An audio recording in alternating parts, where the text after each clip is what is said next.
And we're back. Will, how are you doing? I'm all right. How are you? I could not be better. I am an absolute gangster. How are you? Good. You just asked me that, but I'm doing all right. Yeah. I'm good. I have just It is. it's getting late. It's Thursday evening. It's Friday tomorrow. The week is flying by, but it's been a relatively successful week. Got a new computer, new desk, new chair. What have you called the new computer, Will? Thank you for putting me on the spot. I called my computer Caiaphas. Haven't told Soph that yet, and she's in the other room. You made me call it something. I might set up a VPN for us, and then I'm going to have the server, and I'm going to call it the Astronomicon. I mean, That's good, cool. isn't it? Yeah, I'm there for that. Yeah. I am actually going to do this, by the way. But I don't doubt it. what we're gonna talk about anyway in this episode? We've got quite a bit, haven't we? We had a bit of a discussion about some ideas that we had about new box sets. We've got our regular hobby update. We do indeed. We have a lot of listener questions. We had a hell of a lot of listener questions. Yeah. More like that, please, because they were fun. Yeah, I really enjoyed that. Bit of everything really. We've got little teasers on our future plans. Some discussion about new people coming into the hobby, different styles, techniques, and things. And I think we were talking a little bit about some leaks and then some Games Workshop videos that came on the back of that. So I think that's about everything. It's almost like we're recording this after we've done it. And it's a much better way of doing it. What do you guys think? Is it good? How's the audio quality as well? Let me know, because this is another different way of us recording with these. I like this. Yeah, it's working, I think. So I wasn't overly fond of the quality of the last one. So let's see if this makes any difference. Yeah, the quality is in sound quality, not quality, but yeah, from my output. Well, no, that was all impressionable. Yeah, that's never in question, Will. Never in question at all. Other than that one where you weren't there, but yeah, that was the best episode. Yeah. But I think that kind of covers everything that we're going to talk about. I think it does. There's a lot of Warhammer stuff to talk about, and I'm excited. So shall we get into it? I think we should. Let's do this. Let's do it. Box sets. New box sets, launch box sets. Let's talk all about box sets, because it's been a controversial topic at the moment. I think people are excited for them. Some people are annoyed. What do we think about box sets? Let's chat. I mean, box sets on the whole, it's hard, isn't it? I think because it's such a niche thing. For me, I always find it hard to get excited about them because it's never the factions that I play or want to play as. So I don't know if I've just been burned by it, or my desired factions are a little bit more on the fringes, but there hasn't been one of late that I've wanted to buy, apart from the Krieg one that was out last Christmas before. Oh, was that the army box? Yeah. Right. Yeah. But yeah, I mean, I've never bought one. Have you not? No, I don't think I've ever. Have you got a starter box? I bought. No, I don't think I have. I bought a combat patrol. Okay. Oh, I tell you what, I might have bought. I bought when the Hobbit came out. Remember the Hobbit game? Yeah. I bought the starter box that came out for that. Oh no, was that a Christmas box? It was the Escape from Goblin Town box. So I don't know. I don't know. I mean, that was a long time ago. No. But I've never bought an AOS starter box or a 40k starter box. If that's the question you're asking. That's interesting. Well, I was thinking more about like box sets in general, but obviously with the release of 11th edition coming out now, we've been talking about on the Discord, haven't we? Yeah. I thought it'd be interesting to have a natter around that, because I was thinking about what the point of starter boxes are. And I think inside of the business model that Games Workshop have got now, it's obviously it's an onboarding point for people. You get like 2 armies in a box in the rule book, and it is great. And we were talking recently about like, if we're excited about the 11th edition launch box, what we chatted about the models being revealed, and I don't think either of us particularly bothered or excited about it. No. But I'm excited for 11th edition. I'm excited for the lore. But I was thinking if I was going to jump into it now, and I was trying about this at the FLGS earlier when I was down there. I think it's a good jumping on point if I wanted to get into the hobby now. But would I buy the starter box? And I won't, because I don't want any of those models. So somebody that's already in the hobby, I was wondering if I thought perhaps that there should be another way into an edition rather than a starter box that kind of let you bundle up something. So thinking about what they've done with AOS, I think Spearhead is really, really great. I think we've talked about it loads. We both enjoy playing it. I think if they offered a road into a new edition of a game, be it 40k or AOS, it doesn't really matter, where you can basically create your own starter box set, that'd be something really cool and would potentially sell more models. So, you could get the rule book Yeah. and 2 starter boxes that you can use either in the core game, the big full fat version of 40k or AOS, or like they've done with AOS, which has been fantastic with Scaventide, let you play Spearhead with the stuff that's in the box or the full fat game. So almost having a box that combine 2 combat patrols with a rule book. Yeah, but you get to choose the combat patrols or you get to choose the 2 Spearhead boxes because Yeah. I don't care about orcs. We talked about I don't, No. even the revised ones, it doesn't do for me aesthetically, regardless of how I feel about that. I just don't care about those. However, I do like Space Marines. I would take the Space Marines and add them to my Dark Angels army. That's what I was going to do. Yeah. But it'd be cool to take another faction or double up on that. So what if they did some sort of deal where it's like you get box A, box B, a bit of terrain, and a rule book, and it's got some dice, it's got some range markers, tape measure. I don't think it even needs that. I think you have all of that stuff in your core box set, your starter edition. Because that's what it is. It's a starter box for somebody coming into the hobby. That's my interpretation of it, and I think that's the general consensus. Is it's got all of the additional stuff at a very good value proposition. Yeah. And it should be cheaper. Fine. Put that over there. I don't need the terrain. I don't need the rulers and all that other guff because I've already got all of the stuff I need. What I'm interested in a new rule book or any law.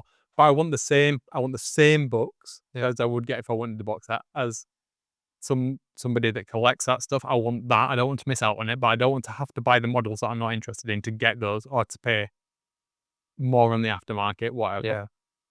But I also want them to be able to choose a couple of boxes and say, right, for 160 quid or whatever it's going to be, I get 2 combat patrols And the book. and a book. And they do that for a couple of months. Yeah. Not throughout the edition, because that's obviously subject to abuse.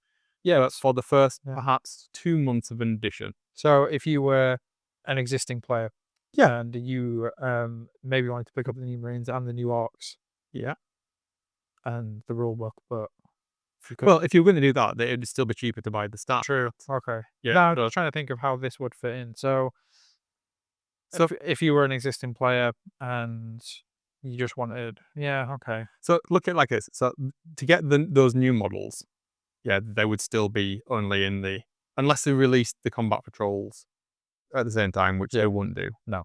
Right. So forget about that. The Marines functionally are the same as what I'd already have. So I could get a combat patrol of, I don't know, whatever Marines I wanted. If there's a Dark Angel combat patrol still out, perhaps I'd get that.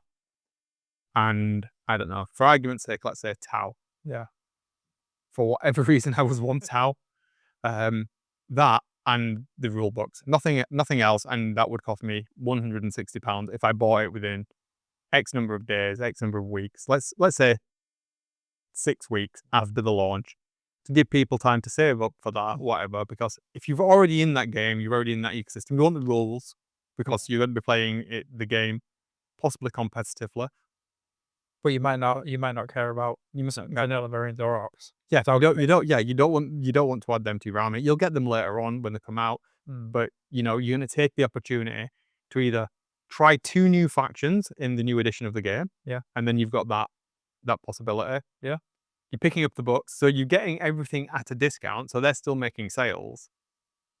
But you're getting what you need as an existing fan in the space, rather than potentially new people losing out on those box sets because all of the people that want it, that are existing players, are buying it just for the new Marines or whatever, to get those new models because they're going to be more powerful in the meta or whatever.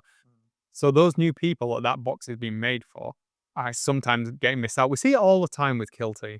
Absolutely, So it's like, give people more routes into it. You're going to sell more product. You're not having to create additional boxing for that product because it's already on the shelf. You're just selling it at a discount by bundling it together for a short period of time at the start of the new edition. it seems it would be sensible, and then it mitigates a lot of the contention around either having to team up with somebody and buy the box. So if we bought it, I'd want the box. But what if you wanted the box? I know you probably won't, but then what do you do? Yeah, or if we both wanted the orcs. Yeah. Yeah, and somebody has to settle effectively. So this way it's kind of mitigating that. Yeah, I suppose it's, if you look at it, I mean, admittedly, as we mentioned on the last podcast, this starter box is not aimed at us, and that's why I probably had quite a strong opinions on it, which hasn't gone that well in some circles. You know, a lot of people disagree. A lot of people like it. I mean, some people agree. You know, nobody's had a go at me. I'm not saying that by any means, but I don't know. I don't think my opinion is shared as much as I thought it would be in the wider scheme of things when I've looked on Reddit and Facebook groups and whatever. You know, I think it's a difficult one, isn't it? Because I feel like I have to comment on it because I am very much into the lore and I'm excited for the lore of what's going to happen, and this is part of it. But the box isn't designed for me; it's designed for new players, as you said. But I imagine it's like, let's say there's two brothers that want to get into Warhammer, and they, you know, they might be teenagers and they might be able to afford it between them, or they ask for it for Christmas, showing their parents or whatever. I think that's the entry point that somebody would need. I get that, and I think that makes perfect sense. But yeah, are they really selling 11th edition boxes to brand new players? Because I assume most of the sales is going to be for existing fans or existing players or existing collectors. So do we need to rebrand what that box is rather than doing it as a bundle? Do they need to just repackage that as its component parts for the Space Marine collectors, for the Orc collectors, and keep the book separate, or keep the book in the box with either or faction of the new models? That's how I would look at it, maybe. I think they need to split it out. Yeah, I think it's almost it's inviting scalpers, and it's inviting 100%. it's inviting inflated rates on eBay for somebody that only wants half the box or doesn't even want the book, or you know, yeah, it's difficult, isn't it? But I suppose, look, Games Workshop's a business. We know this, and they're going to do what sells. And if this sells, they'll keep doing it. I mean, they're about making money. Let's not forget that fact. Yes, they do. They do things that appeal to fans, and they do have a lot of fan service. You know, when they do the made to order stuff, or you know, they update the retro models. I mean, as we are seeing in this edition, it's a rehash of the second edition. So there is a lot of care for the nostalgia and for the fans. But I don't think new players are buying this box in swathes. I think this is going to existing players, and and they're all going to be on eBay within weeks. Exactly. People don't want them. So yeah, what's the point? I mean, what is the point of this starting box if it isn't to entice new fans? Because I think it's a very, I mean, how much is the starter box going to be? Do we know? I reckon it'll be between 160 and 185. If you're brand new to a hobby, are you willing to spend the best part of £200 at the drop of a hat, something you might not even know that you like? I think so. So I have some. I agree with you totally. I do think new people will buy this, but that's not the point. So I think from what you said there, absolutely totally agree. I think a lot of it's going to go on eBay, and I think by doing what I suggested of being able to create your own bundle with the new books and two arms minimizes that lost revenue that Games Workshop could be getting. Yeah. So I think that's one thing. To answer your question, that I know two people recently. So a friend has her husband recently, like literally last week, went into the Games Workshop store in Bradford and bought a current starter box. Okay. Even though I told her not to, I was like, you need to tell him not to do this right now, and definitely do not buy it from G-Dubs. Yeah. They did not listen. That happened, and her daughter's boyfriend, grown adult again, Yeah. on the same day when they all went together. Did the same. But he bought I can't remember what it was, a starter box maybe for Kill Team or something. The current edition of that. Oh, the one that's got the Marines and the Plague Marines and the Tau Party terrain. That one. Yes. Yeah. And another terrain set. It might have been the one that you've got. Is it Volcus? Yeah. They spent a lot of money. You know, 300 quid plus paints and all of the other stuff. All right. Okay. Well, and that was their onboarding into it, and they got after having a chat with them and saying that you might want to do this, you might want to do that, is it a way in to kind of experience a person? But they went into the store, they had a chat with the local store manager, and that's what they were sold. Okay. And they did buy it. Granted, they're adults with money. They're in their, one's in their 20s and the other is like in their 40s. So they had the money to be able to do that. But I do think people do buy those starter boxes Okay. just to experience it. All right. Yeah. I mean, But I think I think the way they market it as a starter box for people like that. But the vast majority of people that buy it are existing gamers. yeah. And they're buying it for the models because that is the only place that you can get those models. And they kind of do it, I think, to artificially inflate the price. Because, if you could buy the Space Marines separate from day one when it came out, you would only buy the Space Marines if you didn't want the Orcs. So even though they'd be making a wodge of money, even if they're selling it at a discount, but they're still making More profit. 30% more profit by selling you two armies, because the production costs on those things are so low anyway, the markup's so high, it forces you into buying products that you don't need. Yeah. And even if there is then, revenue lost through third-party sales on eBay or whatever, it doesn't matter because the markup was so high from the first instance. Economics, like, it still makes sense. But that kind of makes it crap for us as existing fans, players, whatever. I mean, as I say, rightly, I don't care. And it's not for me, it's not for us. I just want the lore books. Yeah.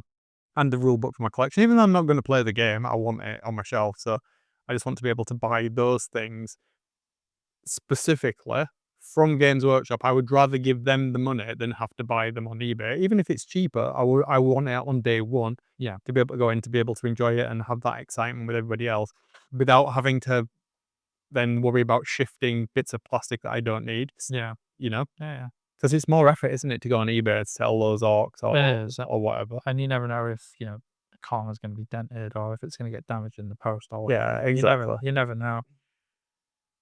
I'm in a different position because there's no part of that box that I want. I don't want the rule book. Yeah, I don't want fair. any of the models. So I think I'm looking at this maybe from what's going to sound like a really negative standpoint. I mean, none of it appeals to me, realistically. So I feel like I'm a little bit removed from that conversation. But had it been something like we got a range refresh of Grey Knights, let's say, for argument's sake, and it against, I don't know, something that's not Orcs, maybe Tyranids, including, maybe putting that Red Terror model in, Love from Kill Team. Sure. Then that probably I would have probably bought it on that, on that basis. And I think it's hard to make a distinction between what I think about the boxes when none of the boxes have appealed to me purely because of the factions that have been in them. I might have a very different take on it and a very different opinion if there were factions that I resonated with. So that's kind of like Leviathan, though, isn't it? Because that was Marines and the previous edition. Yeah. Or the current edition? Yeah, the current edition. Yeah. So it was in Domatis and then Leviathan. Yeah, when I was a bit out of the hobby at that point. Yeah, it's a very interesting take. I mean, if there was I think if we look at this from an AOS standpoint, because that's what I'm more into on the playing side of things, if they came out with an AOS box set, hypothetically, it was Fire Slayers against Nighthaunt starter set, and it had a couple of models that were brand new to each faction. It had a new rulebook in, it had something fancy that I could only get in them boxes. Absolutely would buy that because it's factions that appeal to me, and it's factions that I already have, and it would add to them both. If you drew a Venn diagram of how many people that would have the option to do that, how many different options would you have to try and find what the optimum one is? And you're probably going to end up with Space Marines or Space Marines or something. Yeah, it's always going to Space Marines. It's always going to Stormcast. Yeah, and I don't have a particular affinity with Vanilla Marines or with Stormcast, so chances are the starter set is not going to appeal to me. Yeah. So that's kind of why I probably sound quite negative about it. I think, yeah, it's a difficult one. I mean, I could see it being a very obvious starting point, for new players, as you say. But are they going to get the chance to buy it? So, I mean, how do you reduce? You can't reduce people just going in and buying it. You could reduce scalping. That's a different conversation. Maybe we'll have a discussion about scalpers in the hobby on a different episode at some point. It's very hard, isn't it? I mean, you can't really put a rule in place that says, well, you've been coming into this this Games Workshop Warhammer shop for 5 years. I know you're an existing player. You can't have that box. Mhm. It doesn't work like that. It's you can't be that discerning, can you? It's if it makes money, Games Workshop will do it. Let's face it. I think for the starter boxes though, it is genuine artificial scarcity because the starter boxes usually last for like half of the edition. Yeah. And then they have the ultimate starter box or whatever, then the value proposition becomes less and less. But they use that artificial scarcity in the first instance to inflate sales to existing players, which I think again And they is the wrong way to do it. Yeah, and they drum it up with teaser pictures, with build up in the lore. They do it with the live streams. They do it with the articles on Warcom. So you get this almost secondhand false sense of excitement for something. I mean, I certainly do, but I'm excited for the lore. But I see the new models, and it's something me and you can talk about. I mean, hell, it's something we could base a podcast episode on. Totally. And then I sometimes have to take a step back and realize this doesn't appeal to me, and this isn't for me, and it isn't something that I'm ever going to buy. So I kind of feel a bit removed from the hype sometimes. I get you, Yeah. but it could be the other way though, couldn't it? That's I mean, if you could build your own bundle with the new rules, Yeah. that negates all of that, like everything you've just said, because you could have the two factions that you wanted to have. But I think you would miss out on a lot of the hype train for that because understandably they can't create something new for each faction every single time. They can't create a lore hook for each faction every single time because then it becomes far too unwieldy and far too unmanageable, doesn't it? Yeah, but they wouldn't do that. No, but I'm thinking, would it be such a spectacle if they bundled it that way and you were just repurposing existing miniatures without any specific hook in the lore as to why they existed in this space? Then it just becomes you buying 2 combat trolls and a rulebook. Yeah. Together. Exactly. Yeah. So is that That's exactly what I'm Right. saying. I don't there won't be any specific so like, as a Soulblight player, I wouldn't expect for the next edition of AOS for there to be Stormcast and Soulblight models, new ones. I don't expect that, but it would be great if I could buy the new edition rules and the 2 current or whatever at the time is Soulblight and Nighthaunt boxes. I don't care that there's no new models in it, but if I wanted to bolster my forces or something, I've got a reason to buy those new things. I've already got my existing army. I've got the new rules. I can play the new edition straight away. Cracking. I'm involved in it. I can go to my local gaming club or whatever. I'm playing the latest edition with my models. Happy times. Great. I'm not worrying about. I've got the same rule book, the limited edition rule book that you can only get in the starter box because I bought it as that bundle, so I've been given that specific copy of it. So as a collector, as somebody that wants that specific version of it, I've not missed out on it. Great, I've got to go down to my local hobby shop, wherever you've pre-ordered it from, if you've not ordered it online, get involved with the people there, all of the things that I want to do as a hobbyist. Yeah. And, like with the last AOS box that came out, I don't care about Stormcast. I also don't care about Skaven, but I had to I bought it because I wanted to get the Spearhead rules, and that was, annoyingly the best way to do it. Yeah. Don't get me wrong, I enjoyed painting them. I made content from it, but neither of those 2 armies are ones that I care about. I started to learn with your scaling spearhead. You did indeed. Yeah. Yeah, I know what you're saying, yeah. Look, I think I don't know if it makes sense from a business standpoint, but from a hobby standpoint, it absolutely does. How doesn't it make sense from a business standpoint? Well, I don't know. I mean, it doesn't. I mean, I'm not in that side of the business, am I? So I don't know how you would track sales based on that metric, and if that's why they haven't done it. But It's just a skew, isn't it? yeah, but Just what a bundle skew. what I'm saying on pen and paper, it makes complete sense. It'd help for me and you if we decided, let's start playing 40K. There's this bundle deal. You want the book because you want it for your collection. Cool. I want Space Wolves, but you want, I don't know, whatever you want. You want Tower, apparently. Nowadays, we could do that. Save ourselves a little bit of money. You get what you want. I get what I want. You get a book for your collection. We're golden. We start playing. Yes. That kind of works in that sense for us, doesn't it? Yes. So I'm with you. That's taken a long conversation for us to get to that. Yeah, I don't know why they wouldn't do it, because there's like literally no edit. So you don't have to create the boxes. Yeah. You don't have to reship any product. No. But what do you market it as? Just a start collecting box? No, it's just a bundle, like a Yeah, but- new edition bundle. So what are the boxes that we're referring to? Yeah. What are these boxes called? Literally, physically, the combat patrols. Yeah, they've already got them for each faction. So when we talk about this, so we're just talking about combat patrol with a new book. Yes. Yeah. 2 combat patrols. Yeah. And the book. So the only new product for that specific method of doing it, they'd still get the starter boxes for the people that wanted the starter boxes. Yeah. For the new edition, fine. Let those new people that want that starter box specifically have it. Great. Does combat patrol have a different rule set? Technically, yeah, it's in the core rules though. It is. It's just a way of playing it.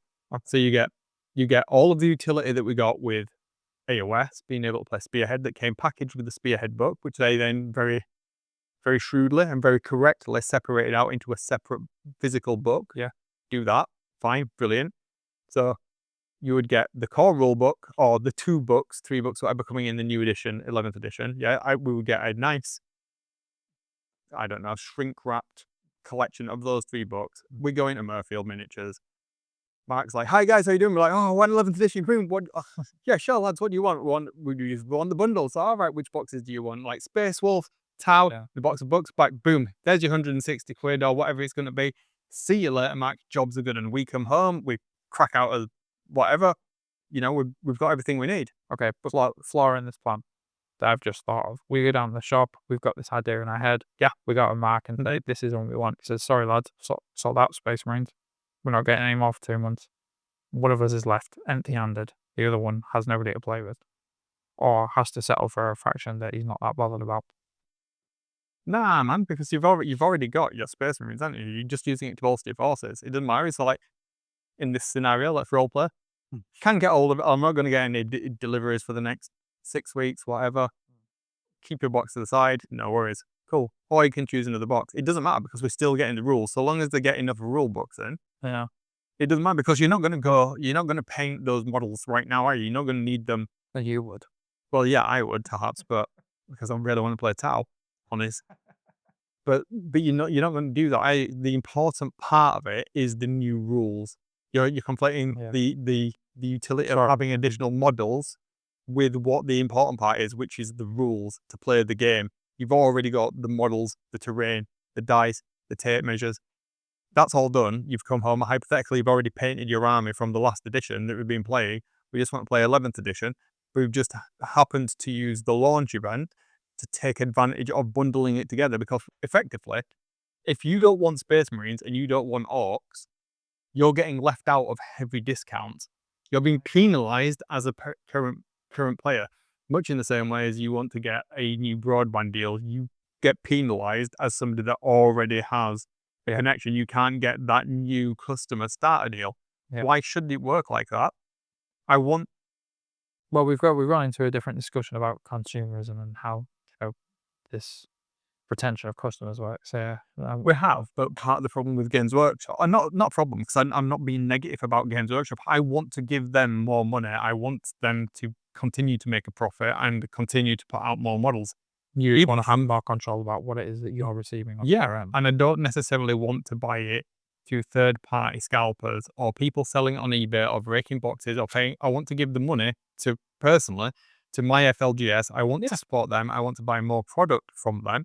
I want to be excited and into this new edition or whatever is coming out. I want those books. I want to do it that way. I want Games Workshop to be more profitable. It's not costing them anything additional to do it. They can still track the sales. It's dead easy to combine.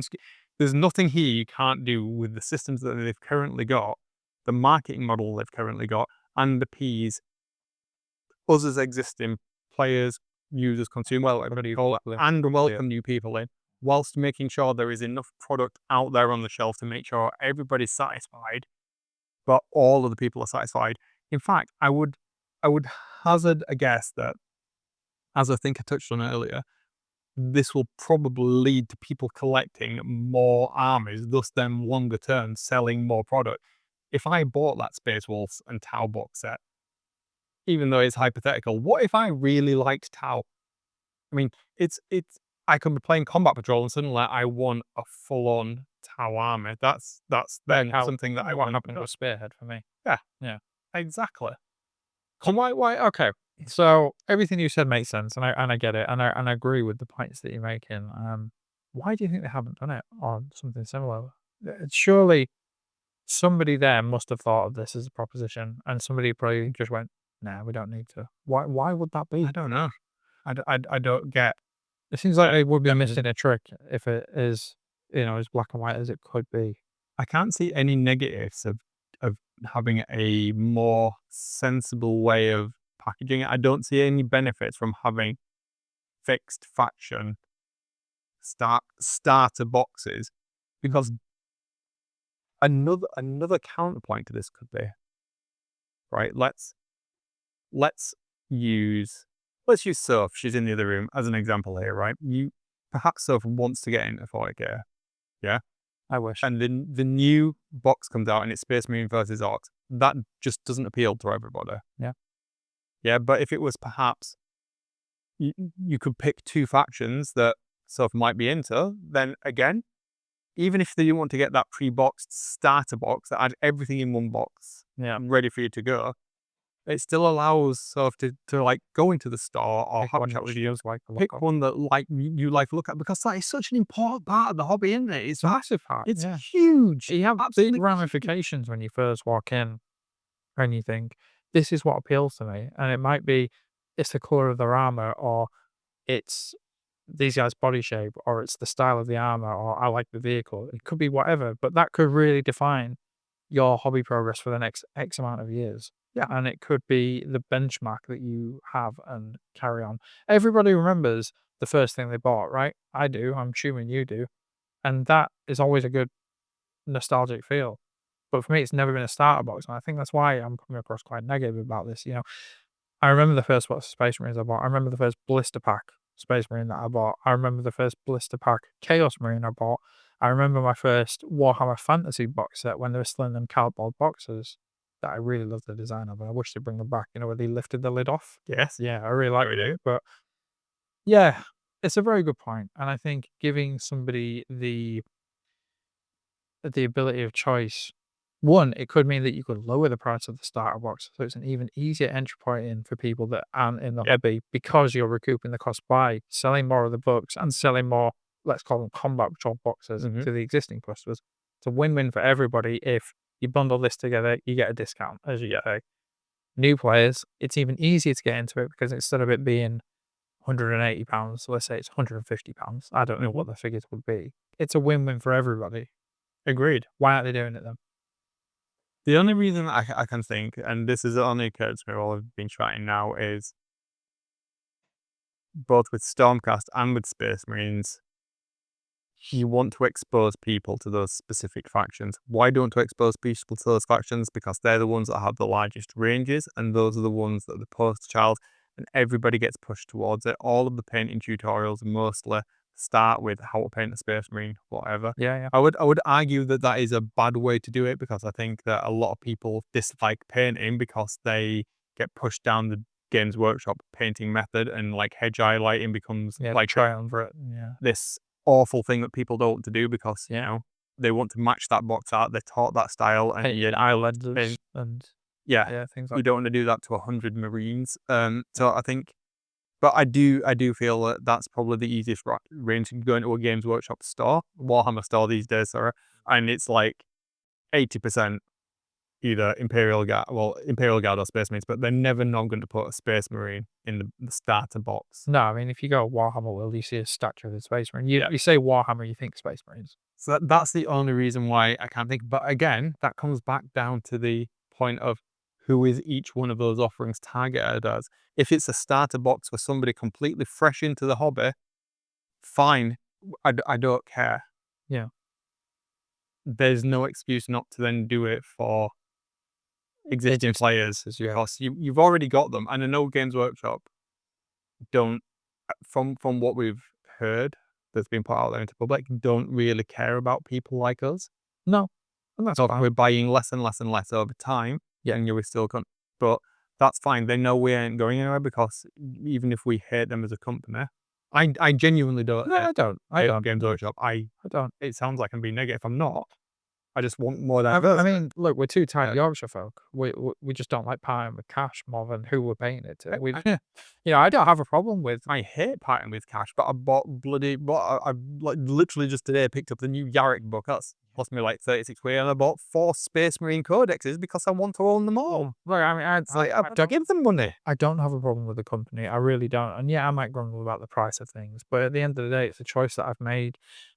There's a difference between value and a difference between price, isn't there? And if I look at a box of models and think, I think you put this to me in when we first started the podcast. I don't know if it was even on mic where you said this.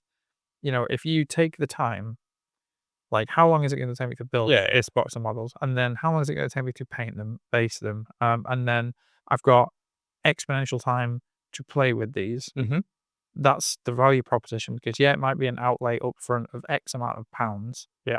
But spread that out over the course of, let's say, 5 years, it's minuscule, isn't it? Yes. And I know, for us, we've already got paints, we've got brushes, we've got our hobby knives, we've got everything that we need to get these on the tabletop. So that isn't an outlay for us. So the value is there for me, because if I buy a kill team, let's say, and we'll say it's £35 for 6 models.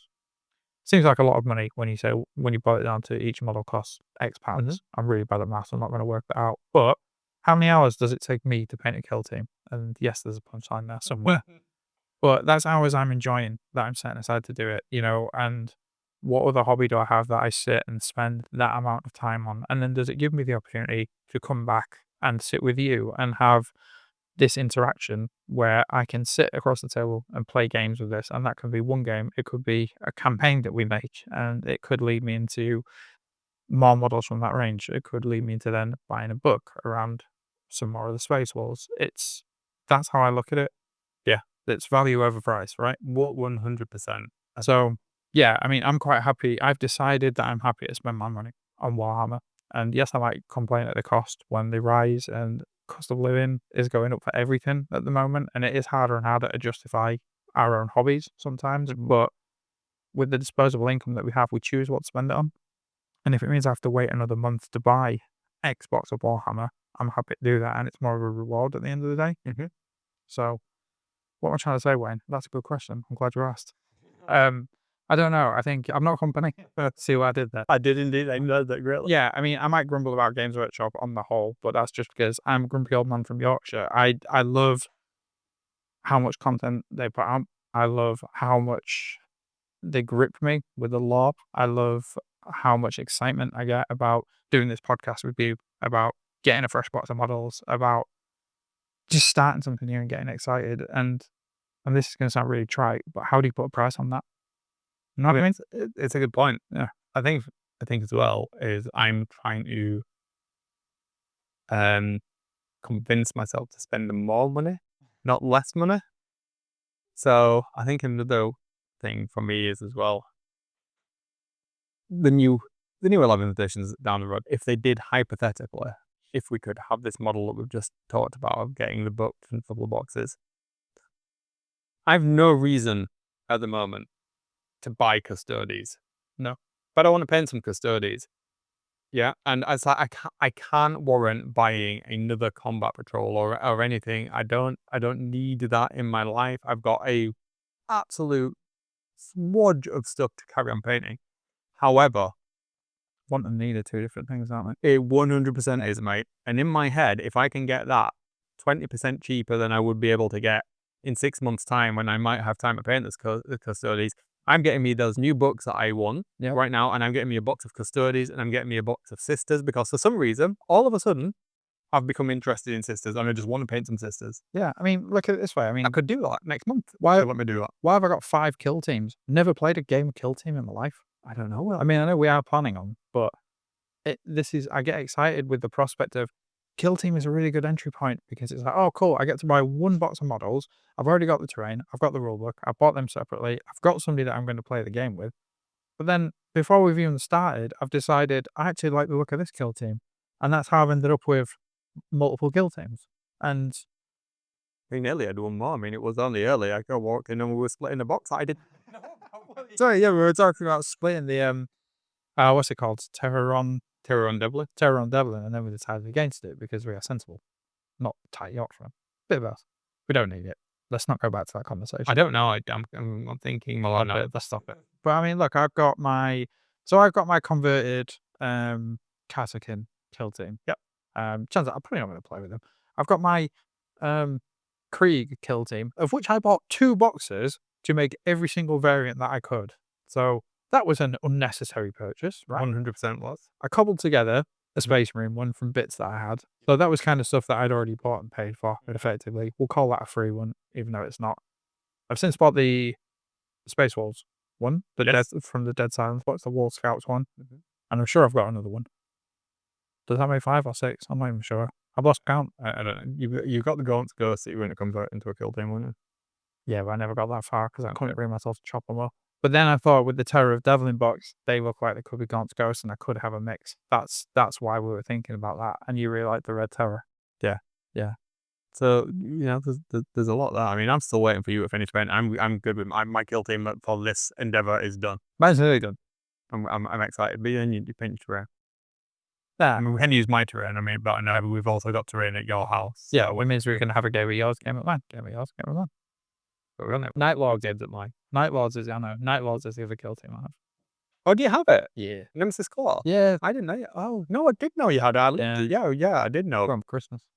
I said that long ago. Yeah, built, not painted. Shocker, I know. No, you've built and not painted, I know. but you primed them. I haven't actually. Oh, really? I one, yeah, okay. I even converted one from bits, as well, to make a little kit bash. Man, by the time I spot Laura kill team done, you'd be able to play with Obi. Yeah, maybe he'll be less judgmental. But no, I don't know. What's the point I'm trying to make? I don't know. It's not as if I don't spend my money on games-related products. You know, I mean, all you need to do is look to your left. I mean, on the shelf that Wayne's looking at, I've got different rule books. I mean, I've got the Black Coach. I've got the Black Coach. I've got a box of Fire Slayers there that I'm yet to build, and a Magma Dross somewhere on that shelf because I'm convinced that they're just going to nerf that range. You know, look, I've got different battle towns. I've got the Kill Team book. I've got for some reason, the Middle-earth Strategy Battle Games rules manual. I can't remember buying that. But I've got the Soulbound book, which, yes, I appreciate is a different company alongside Games Workshop. And then I've got Black Library books. I've got Harkham World Claimer. There's dice. There's everything. There's a Lehman Russ. A Lehman Russ tank, which we're going to use for scenery. A random Sentinel. Well, the Sentinel and the Lehman Russ are going to be kill team terrain, aren't they? Because we're going to blow them up. Remember? I do remember. Yeah, so build it, chuck it down the stairs, or I don't know, kick it down the street or something. No, we won't. Chop it in half, make it all right. There we go. That's a better idea. But yeah, I mean, and that's the tip of the iceberg, isn't it? Yes. I mean, you don't want to look in the cupboard under the stairs that is just full of Warhammer and other things. Harry Potter. I know how easy it is to collect Warhammer, and yeah, I want to give them more money because I do, but I want to be involved in 11th, and I don't think I'm going to be. Other than I'm going to have to buy the book second hand. When you say that you want to be involved with 11th, is this whole thing a fear of missing out? Yeah, for us. Well, oh yeah, totally. And it's that I don't mind buying stuff second hand or on the aftermarket, but you want to have it there. It's fear of missing out because you want it instantly. Yeah, you want it there. Yeah, because we live in. I mean, this has been quite a long chat about this, but I think we live in an age where it is, if you don't want spoilers for anything, you have to either be very, very good at avoiding those things. And even when I try with TV series and stuff, like with Monarch and stuff, it's somebody will text you, obviously in the latest episode of this, and without even thinking, they'll reference something that you don't know about. And it's the same with, you cannot be in this hobby space, even with your favorite content creators. And on this, if we were talking about, you're my favorite content creator. Oh, thank you. Oh, friends. Check out Forge of Solace. If we were going to put something on the new Yarrick book, which I know like loads of information is already out there about it now, everybody knows what's happened. If we were going to put something like that on the podcast, we put a spoiler disclaimer in the description, yeah, and a tag on it so that people could see it. that isn't the norm, and people don't interact with each other like that. Even on the Discord, we've got like a specific spoiler channel, so that we tried to mitigate it, but it's impossible as a fan in the hobby space, whatever hobby space it is. We've mentioned to avoid before spoilers. when we talked about leaks. You can't avoid the leaks. You go on Facebook, you see the leaks. If you're in, even if you've had a passing interest in Warhammer, you're going to get posts, paid promotional posts from, let's say, Spiky Bits or things like that, even if you don't follow them. So you're going to get updates from there. Exactly. And then if something gains traction on social media and you've just had the slightest bit of interest in it, you clicked on a couple of links, it's going to think this guy's going to want to see that leak on Reddit, or this guy's want to see this. And that's how that works. So yeah, it's very hard to not see it. And it's the same when there's been we'll call it a breakthrough in the law or a big law update. So let's say a Primark comes back tomorrow and we didn't want to hear about it until, we've actually got our hands on the book. No chance. You're going to know about it because it's going to be all over YouTube. And somebody's going to, even if you don't watch the video, I won't mention any names of, some YouTubers, but they'll put it in the thumbnail, they'll put it in the title. So even if you're not actively looking for it, you're going to see it. Yeah. And it's unfair. And it's the same. You're going to miss out on it not having that sort of instant. I don't know. We are in an age where you don't get to have that excitement that we used to do. It's not, the internet's just too big. It's, you go into, any bookshop, and if a book's over a year old, be it a Black Library one, you already know what's happened because you've absorbed it from some way through some content. Absolutely. But it's not, it's the same in any space, not just Warhammer. Oh no, it's totally not. But I mean, But when it's something like this that you dedicate a lot of your time to and you spend a lot of your money on, you want to have that level of control that you just can't have sometimes. Yeah. And it's difficult. so to answer your question, is it fear of missing out? No, it's not fear of missing out. It's fear of not missing out. It's like I want to know. I want to not know until I know. Yeah. I want to be. I want to read the law in that rule book specifically. I don't care about the game playing. I genuinely don't care. And I know people want to, oh, why are you bothered about this? It's the game. It's like, yeah, for you guys, it is. That's fine. That's your part of the hobby. That's cool. I want to read the law, find out what's happening, be excited about that, and I want to potentially interact with some other people that are there on the same day to go to collect the same thing and sharing that collaborative excitement. And I get that, but somebody that has has a full life. I've got a job, a wife, a child. I've got responsibilities, family, and stuff. If I can say to my missus, like, I have this day to do, and it's planned, and I know it's going to be there. I want to have that day, and that's the protected time that I can enjoy that one thing with other people of my or it's even a case clan to do that. Yeah, or it's even a case that if you want to get excited about getting this book and then take it home and ingest it the way it's intended without having it spoiled, you can sit in your own house with this book, this physical book. We've had chats about physical media before as well. Having this book in your hands, sitting in your own house in a comfy chair, let's say, with a glass of red wine for you or whatever, and you get to enjoy that as intended, how you enjoy it. You get to take your time, you get to do it at your own pace. You're not having somebody shouting at you from a Facebook page or a YouTube video from a content creator, let's say, that you don't like. Yeah. You get to do it in your own way, in your own house, your own rules, or with the people that you want to do it with. Not have it dictated to you by anybody else. Yeah, it's your hobby, your way, but you don't get as much chance to do that. Yeah. Is that what you mean? Yeah, pretty much. So doing all of that on the launch and being involved in all the parts of it, I don't think we should be, when we live in a world that's very much about inclusivity, not exclusivity. I think the way for our specific niche that we're talking about, Warhammer, this seems like a better way to be inclusive to everybody in the hobby and value everybody equally, new players and existing players, to allow them all to celebrate the new edition with something that's relevant to them. Yeah. And I'm not talking about new models. I'm literally just talking about having a good value proposition for the start of a new edition and getting the rules which you need to play it. I think that would be a very sensible thing for Games Workshop to do that would bring them ultimately more money. And I don't understand why we don't do that. Yeah. Okay. Yeah, I agree with that. I think the way you summed it up really makes a lot of sense. So yeah, thank you for that question and the long discussion. But I completely agree they should do that, and I don't know why they don't. I would love them to do it. Yeah, I think more value in the boxes. I think, again, going back to Age of Sigmar, I think they've done it right there, because spearhead boxes are your army boxes, but they're also a specific game component. Yeah. So you can start building an army, but play with it while you're still developing the rest or painting the rest. You've got something to focus on and play with until you get to that point. Where they've not done this right is also Age of Sigmar with frigging Spearhead and the new one that's come out. It's like, I don't want Cities of Sigmar. I don't want whatever else is in that bloody box. I mean, I want the Skaven, but not. I know you do, but I don't want. It's Like, I don't want either of them. What I want is the board and the book and the rules. Yeah. But no, I don't want the armies. Just to get.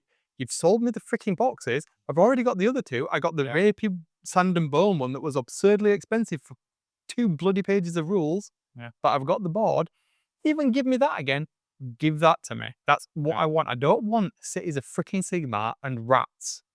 I mean, I'll take the rats, but have the choice. Yeah, but I'm not going to pay 125 quid for it. I want to pay 50 quid at most for the book and the board. Yeah. Come on. I don't like. I shouldn't. Not everybody has a will that will take the rats. What am I going to do with the freaking Cities of Crabmar? I don't care. Sod off with them. Just give me the book. Give me the board. Let me play the game with my spearhead that I've got. Because let's be honest, I'm not going to play as any other spearhead other than my vampires. I have many of them, and how many do I play with? None. Maybe Flesh Eater cards, but that's just sell the stuff individually. Don't package it in these freaking boxes forever. Break them down, or do it every. You're getting wound up now. I know, because it's not. Your point starts talking about Age of Sigmar when it really started to hit home for you. That's I want to play on that new board. The board looks fantastic. Yeah, I like the bloodstains on it. I like the bloodstains on it. It's like, give me more blood more often. With me more Warhammer more often, but just let me buy it. But you pick the way Warhammer your way, kind of. Yeah, I want a Warhammer. There's a tagline for Games Workshop: Warhammer your way. It's like your hammer. It's like Burger King, isn't it? Is it? Yeah, your burger your way, or whatever it's called. However you want it, you got. I don't know what the Burger King. I thought it was Subway, your sandwich your way. I don't. It's Burger King as well. Burger King. I don't eat such things. I don't like burgers. Sorry, but my body's a temple. It's not. I just don't like beef. Yeah, true. So I'm beef with Games Workshop about the man getting out separately. How many chicken wings did you eat at the weekend? Well, it's not beef, is it, Will? No. 20. There you go. But I deserved them. I mean, that's a throwback to what the podcast used to be called. Warhammer and Wings. It was, and they were hot. They looked good. I did not piss about with the amount of hot sauce I put on those, because they were for me, not the missus, not the kid, not you. They were burnt to a cinder, and they were hotter than hell, mate. I am not even joking. You know that extract? Oh, yeah. Yeah, I put that on there, man. Hey, that stuff's evil. It was painful. It gave me stomachache, and it was amazing. It was worth it, dude. I'm not even joking. That was the best Saturday afternoon after an atrocious Saturday morning. Yeah. It was epic. The only thing that could have made that afternoon better was Warhammer. Yeah, but those wings were good. It was good. So I think maybe that's given a bit more context around what we think about the starter boxes, how we would have some ideas about what we do with them going forward, but maybe that's just a glimpse into our personal lives that went a little bit too far. Who knows? But I don't know if anybody else has any ideas about this. Have we hit the nail on the head? Are we off the mark? Let us know what you think. Yeah, definitely. Yeah. Are any FLGSs doing their own bundles? That's a good question, actually. Yeah, I mean, they might do. I think it would make sense if that's something. I wonder if I had a store, I would literally get as many of the box sets as I could and break them, and then sell the components, because loads of people break them. Sorry. Oh, I'm sorry. I'm from Yorkshire, Will. Yes, break those boxes into the components, into the constituents, and then I'd sell those individually, perhaps. Enunciate. I will enunciate my voice. Oh, my balls. Your balls, like a scout, Will. To be fair, actually, you've made a good point there. So I'm going to talk about a different game, just very briefly. I've seen, so you know what Shatterpoint is? I knew you were going to say that. Yeah. So there is a core box for Star Wars Shatterpoint. It gives you, 2 different factions, rulebook, terrain. Yeah, that's great. It gives you everything you need to start that game. I have seen individual sort of resellers online do it where you can pick 2 factions of your choice and they bundle it together, and you get 15% off or something like that. Bang. Yeah, I mean, I've seen that done online in the past. Tidy. I also think that Cool Mini or Not did it with the A Song of Ice and Fire miniatures at one Right. point. I know they're having bad financial times at the moment, so I don't know what the rules are around that. But I think they did specific bundles around that because they've got a very similar model. You know, you can buy a get started pack. So that might be like a Night's Watch start set, or Lannister start set. Or you have the one where it's Lannisters against Starks. That is the one with 2 people. Then I also think that they have done bundles that you can kind of mix and match, I believe. But I think it's been very much the resellers that have done that, not the company themselves. Yeah. So yeah, it's an interesting point. I never thought about that until you just said it. So Very good. Yeah, let us know what you think in the Discord, in the comments. Send us an email to feelinglovepodcast@gmail.com. yeah, Instagram messages. Yeah, however, Edging with a USB stick tied to the leg. yeah, that's a good way of doing it. And Where do they send them? some type of delivery dolphin. Yeah, I mean that would work. I mean, there's a canal here. Robot suit on the other side. Right, okay. Yeah. Have you got any waterways in your city? We live in the same city, No, we don't. We're in different. No, we don't. don't we? No, Isn't that there kind of is? we're in. I mean, Yorkshire. we're in the same county. Well, yeah, but it's We're in different. like I mean, we're in different literally councils. minutes at Yeah, man. but that's West Yorkshire, isn't it? So there's some divide here between us now, is there? Well, I mean, I'm kind of on the cusp between Kirklees and Calderdale, and you're in Bradford. Yeah. That's 3 different councils. Oh. But we'd like so. We're all in West Yorkshire. That's the important thing. That is the important thing. We Yorkshiremen together. If that can't understand me, I mean, I can. Only but you choose not to.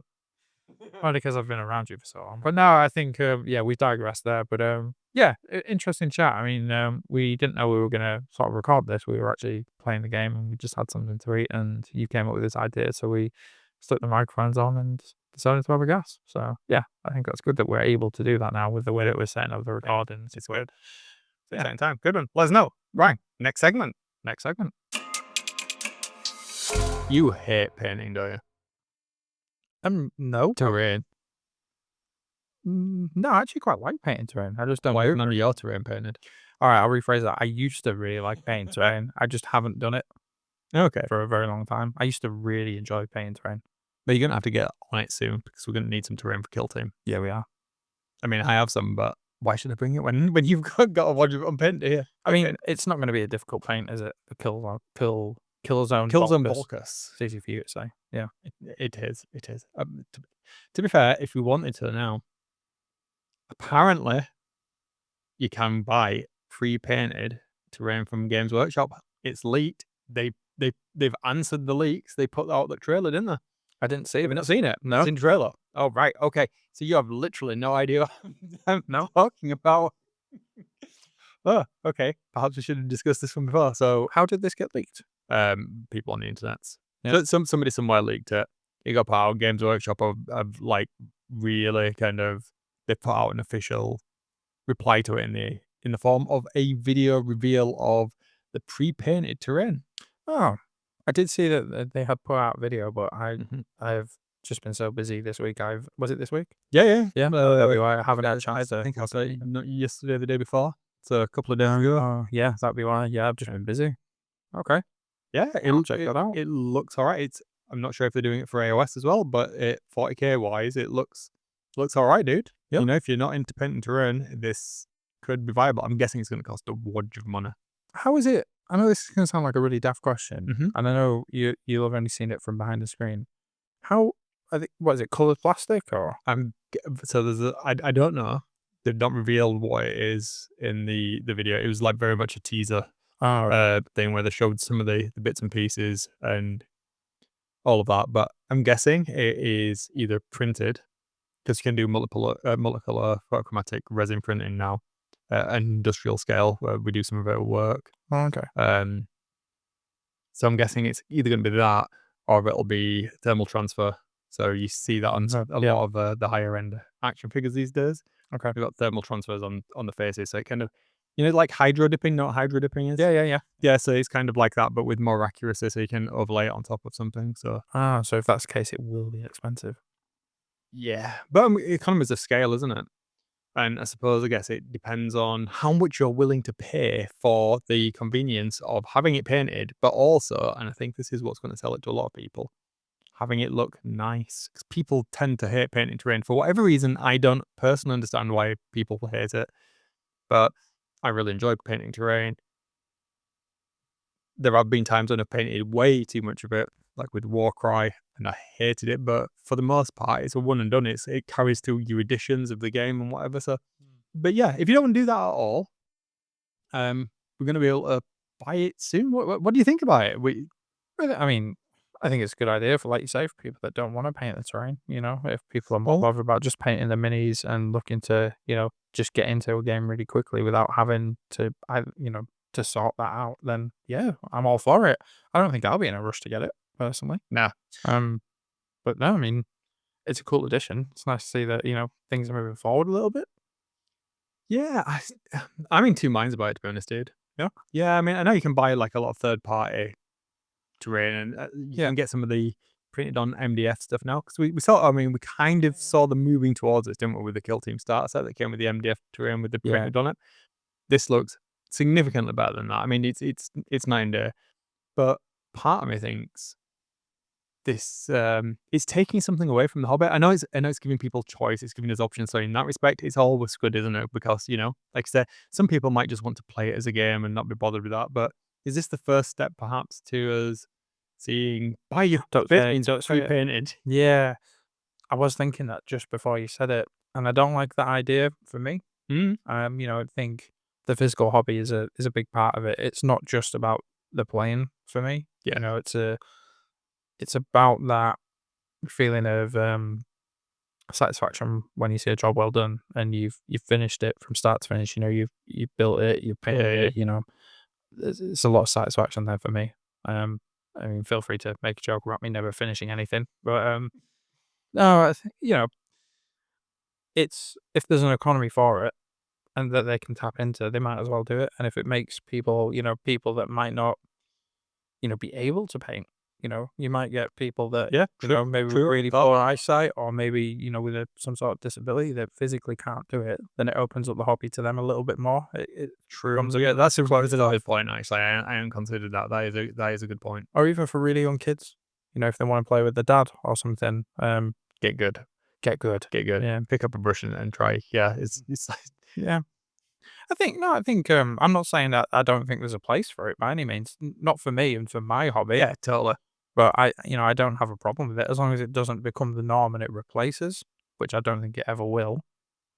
But yeah, as long as I still have the option to buy mine grey and prime it and do, you know, half finish it, I'm I happy. hope it wouldn't replace it. I hope it wouldn't replace it. But it'll be interesting to see how, like we were talking earlier about the various box sets and stuff. It'll be interesting to see how this bookends that, I suppose. Because are we going to see it in future releases where, with the 11th edition box set coming up, I don't think there's any terrain in there. There's some terrain markers. I think that's what it is, isn't it? Yeah, there's like cardboard footprint markers of the layout, so you can play the boards. Yes, yeah, there are. No physical terrain, which we're kind of used to seeing from like Kill Team box sets, and Yeah. you know, I wonder if we're going to start seeing more of the Killzone style releases come out, but on is the pre-painted ones to allow people to kind of like kickstart the game straight away. And if they do that and they make it exclusive, there's nothing stopping us priming it anyway and repainting it. Oh yes, yeah, 100%. I wonder if as well if it'd be perhaps lower quality, because if it is like Yeah. Less degree of detail. printed, I would think that you would have less detail in there. Because it's like it's slightly different technique. You'd assume as much, wouldn't you? Yeah, but it'd be interesting to see if they then start labeling kits as beginner, expert, whatever. I mean, I know they kind of already do that to some extent. Maybe go down like the Gundam route where you have the different grades. Yeah, Yeah. perhaps. Yeah, yeah. I suppose that's more based on scale a lot of the time, but you do have the entry level kits that are, super easy. And I suppose we are seeing that with Push Fit to an extent, aren't That's we? right. So, Actually, yeah, you're yeah, right there. is this the next logical step? But then does it not just become a game of army men, plastic toy soldiers, which I guess it is an evolution of that, but is that a step backwards? I don't know. I think it's a different guise of what we've currently got, because when you think about it as well, some of the let's take one of your favorites, the gas mask at Krieg. Why can't I not remember Krieg today? I'm really struggling, aren't I, with that? Krieg. Think about Krieg, they've only just got like the plastic range. Other than that, previously they were all for like Finecast and Forge World. So if you wanted to unlock that army and that rule set, you actually had to go up a bit of a difficulty bump, didn't you? In terms of like, because Finecast is Anti your wallet. Yeah. Finecast is notoriously difficult to work with. Yeah. Unforgiving. And I think they had like a disclaimer on the packaging saying it wasn't, for like age 14 plus, I think it was. I think it was the same thing with some of the vehicle kits. It was 14 plus. Yeah, I think so. So I think you almost have that skill level unlock there to not gatekeep, but it's almost like separating out the game, isn't it, to what they want the masses to play almost. Yeah, and having a bit more niche. Yeah. I'm not hating the idea of it. I want to see more of it. I think it's good. Like I say, I would much rather see people playing on painted tabletop layouts, whether they're pre-bought or ones that they've done loving themselves, than just grey. I hate seeing the grey, and I hate when we go to any type of convention or game shop. MDF terrain just makes me personally, it just makes me sad. Yeah, I think you lose the immersion, don't you? Yeah, totally. But again, I guess it's that gamification. If you want to play the gamey side of it and you just want it to look nice as well, this is going to be bang on the money for you. Yeah, I don't think it's for us, is it? But I think, for the wider community, I think it could be a really good addition for people that don't have the time to do it or just don't have the want to do it. And if it does lead to pre-painted minis, if that helps people that can't do it or don't want to do it, then yeah, I'm all for it. Get more people into the hobby. Absolutely, absolutely. And well, there was something else that they showed in there as well. Apparently, I'd noticed that this is something that I saw online. I was like, I did not even come to mind that this was a thing. Oh, apparently they showed off some orc bikers in there as well that they hadn't previously shown off before. Oh, okay. Whether it was on purpose or on accident, who knows? But seemingly, yeah, they A little teaser, intentional leak. I'm not sure it was intentional. This thing. It looks like the kind of, who knows if they did it on purpose or not, but yeah, they showed off some of the new orc bikers that are coming post 11th edition launch. Oh, interesting. If you're into orc bikers and you didn't notice this, go over to Warcom and check out the video. I think I'll have to have a look. I mean, I'm not too fussed about the bikers, but I'll have a look. But yeah, I'm interested to see what this terrain looks like. Yeah, in the short video. Yeah. We'll have a butcher's later. It takes me to another point, I think. Is it? Do I think it? I don't know. So recently, I've been having a couple of conversations with a couple of different people, colleagues that I work with, people I like a lot, and Warhammer is becoming like, dare I say it, popular among. It's not on my work. Yeah, well, I work with some cool people. What can I say? So yeah, one of the people I've been talking to, very creative anyway, like fantastic painter in like the maker space, and there's all kinds of crafty things as well. But Warhammer's been up to her from one of her friends who's really into like Warhammer, and he bought her a Sister of Battle, A single one. a single Sister of Battle, but one's all it takes. Well, Yeah, it is. one, That's true. and over the past week and a half, going into work, and I've not been enjoying it recently, has been way more fun because it's just been like two colleagues talking to me about Warhammer all of the time. That's pretty It's just cool. like, what does this mean?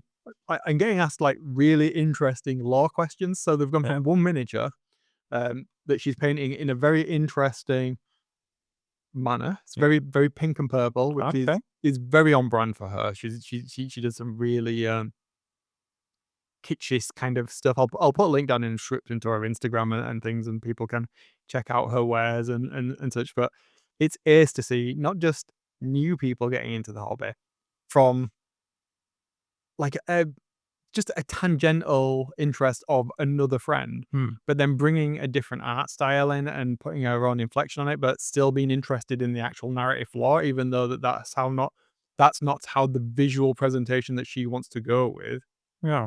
It's something, and we've been having chats about other models that she may want to paint. So it's like, it's interesting to introduce somebody to an element of my own personality and my own, something that's so important to me that they don't necessarily intersect. Oftentimes with colleagues, you know, Yeah. we're quite guarded and they don't have that. But seeing it afresh, and I don't ever recall interacting with someone where they've had no idea about Warhammer whatsoever. You've got to see it, like, from the very beginning, Yeah. effectively, yeah. And it's really, really been interesting to kind of watch that, even though it's only been over a couple of weeks, to the point where I mentioned, like, I was trying to explain about codexes and stuff. I was like, oh, next time I go to the FLGS, if we've got a Sisters of Battle codex, I'll grab it like the old edition for you and can read some of the lore for it. So I was just like, loving the idea of it. And this is great. I'm like, well, this is what this faction is. This is what that is. This is who the Emperor is and all of this. And it's like, it got me thinking about like how you and Sof are, because you kind of have those conversations, don't you, when you're talking to Yeah. stuff. And it's like, I've not had that. Also, this has been like really interesting. And then another colleague, he's really been into Warhammer for quite a while, and we've had a bit of a crossover. But he plays with his dad, and his dad's into like the really old edition stuff. He doesn't like any of the Primaris stuff or anything like that. He's a purist. He's very, very purist.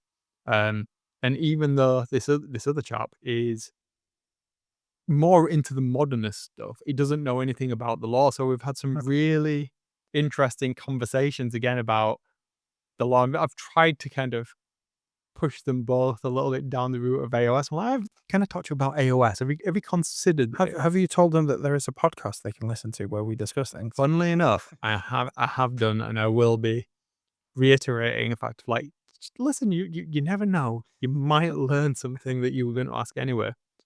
But yeah, there's a whole manner of really interesting interactions I had. And there was a fire alarm earlier in the week when we all stood outside in the muster area, and I was just having a conversation, and the first colleague I told you about, I won't mention any names. Yeah. But she picked up with a random question, just looked at her, and I was just like, I did not expect that to come out of your mouth ever. Ever. And it's like a Warhammer related. Oh no, actually we're talking about Dungeons and Dragons, and so I know who that is. How do you know who that is? Why do you know who that is? And we're talking about Balthasar and his pet goldfish, you know, the beholder in Dungeons and Dragons. Yeah. I'm like, how do you know that? That is like such a niche that I'm so like, your best friend sounds like an absolute gangster for telling you all of this, dude. No, I get what that's like. I mean, it's different when me and Soph talk about it. Often it's more because she's not excited about the setting and she doesn't play, and she doesn't do any of the painting. But I think a lot of the time she just likes to understand a little bit more about what we're talking about. Because more often than not, when we're recording here, she's in the other room and she can kind of hear it, even if she's not listening. And when we're playing, I think she likes a bit of an overview of what's going on, and then inevitably I'll give her 10,000 years of backstory, going back to the Horus Heresy when she died. 40,000.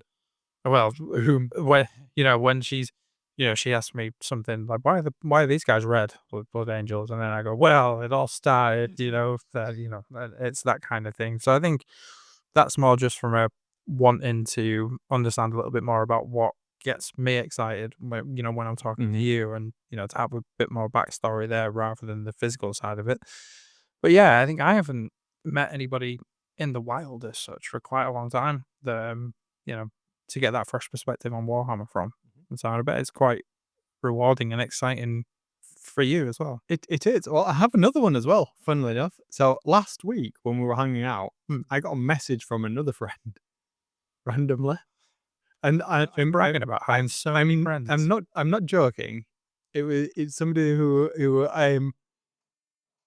when somebody knows something about you and you kind of don't interact for a while, and then it's just like very specific things you'll occasionally get messages. It's like if you fix computers or something, it's like you won't hear from a friend for ages until a computer breaks, and then you'll get like a slew of text messages. Is that a subtle? No. It was just the analogy of where it's coming from. Just for context, Wayne has been helping set up a PC in my living room. But we do speak like literally every day, so it is the context of that. Yeah. So I got a message while we were playing Dark Wall last week saying, you know about Warhammer, don't you?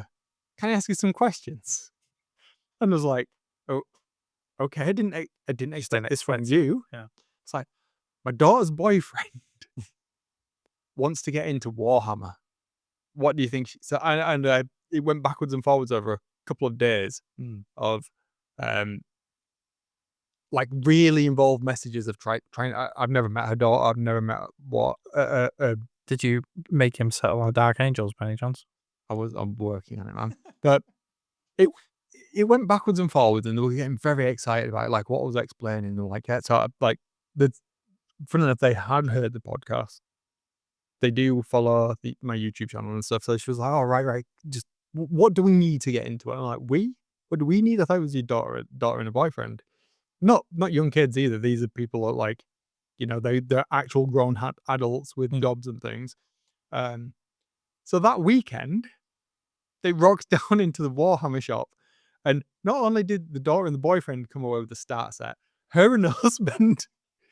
That's pretty cool. And this week, they are so excited. They've been painting the models like crazy, and they're like, we can't wait to be learning to play Warhammer. How we missed this? This is so much fun. I'm like, this isn't happening. This is just such a bizarre the Matrix thing. Yeah, right? yeah, I mean, it's really cool. I mean, I apart from you, I've only got one other friend that is into Warhammer, and he's just into it for the lore. He loves the Black Library. Yeah. He's never built or painted a model. He's never wanted to. He's played the video games, stuff like that, but he's just interested in the lore. And it's always good when we have conversations because he looks at things from a very different perspective than, say you do, because he only has that one frame of reference. Oh yeah. He keeps abreast on new releases in the models, Oh yeah. things like that. But when we have, he's really into like the Horus Heresy sort of timeline, whereas you're not. So I get to have that kind of Yeah, conversation with him. I'm with you. And, he's looking at it from very much a literary storytelling standpoint. So, it's good to have a different type of discussion with him than I would have with you. Totally. Yeah. And, I get a lot out of that. I mean, he's probably he's my oldest friend, and we've been having these conversations for the best part of 20 years. So, and that hasn't stopped, and it's still good that he keeps abreast of what's going on. And I tell him the games that we're playing and the plans that we're making, and he likes to hear about it. But it's just the physical side of the hobby's just never been for him. And that's fair. I mean, we've talked about it many times before. I think it's the whole there's a huge swathe of aspects that you can get involved in with the hobby. I think that's really, really great. But I think from a normal, I was going to say like normal person, that's doing some of the people I know injustice because it's a diverse mix of people. What is a normal person? Well, that's it, isn't it? I find it interesting that from the people that have talked to me about it recently, and it's been more than usual, like the spread of personality types and demographics across those people that have all been exposed recently to Warhammer, either kind of like by osmosis through knowing me or through other people that have kind of exposed them to it. But it's almost become some like part of the public zeitgeist now that IP, the Warhammer IP, isn't a niche thing. Yes, it might be a niche hobby, or elements of the hobby might be niche, It's but not normal what's people 20 know years about was it. Yeah, I Yeah. get that, and I think that's what you see with video games, and especially since Henry Cavill's been a big advocate and talking about it. You see a lot more people like that sort of, getting it into more mainstream areas, and it's only done good things for the hobby. Totally. Look how popular Space Marine 2 is. I've talked to people at work that have played it that have no interest in Warhammer on the whole, but they like that game. Yeah. So, it's sort of spreading a little bit. And, they're talking about, if we ever see a Warhammer film or this series that keeps getting promoted, that'll only, progress it further. Yeah, you'll probably start having these conversations a little bit more as time goes on. It's weird, isn't it? It's. I mean, there's somebody else at work who's mentioned to it, and one of the things that this was when they first started.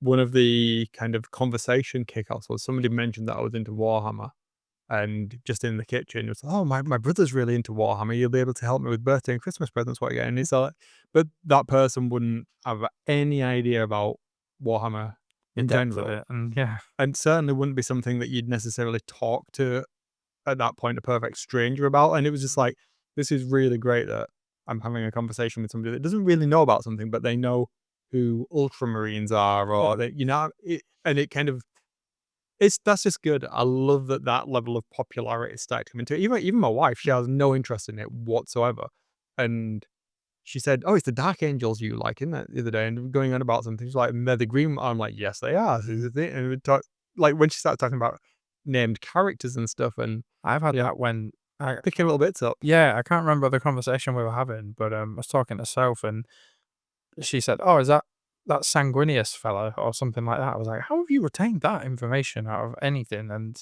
it's you always get a little bit of satisfaction from it, don't you? That's it. Yeah, it's I do like 100%. that, but no, I mean, so yeah, there might be people at my work that collect it, play it, whatever, maybe paths just haven't crossed or whatever, but You never know, do you? no, I'm fairly insular at work. I kind of live within my own little bubble and, in the team with what I do. I did have to explain to somebody I work with a very brief synopsis of Star Wars earlier, which surprised me. Oh, wow. Yeah, saying, things in the public eye. I didn't think I'd have to do that in my life, but that was an interesting conversation. Mm. It wasn't from a dismissive standpoint.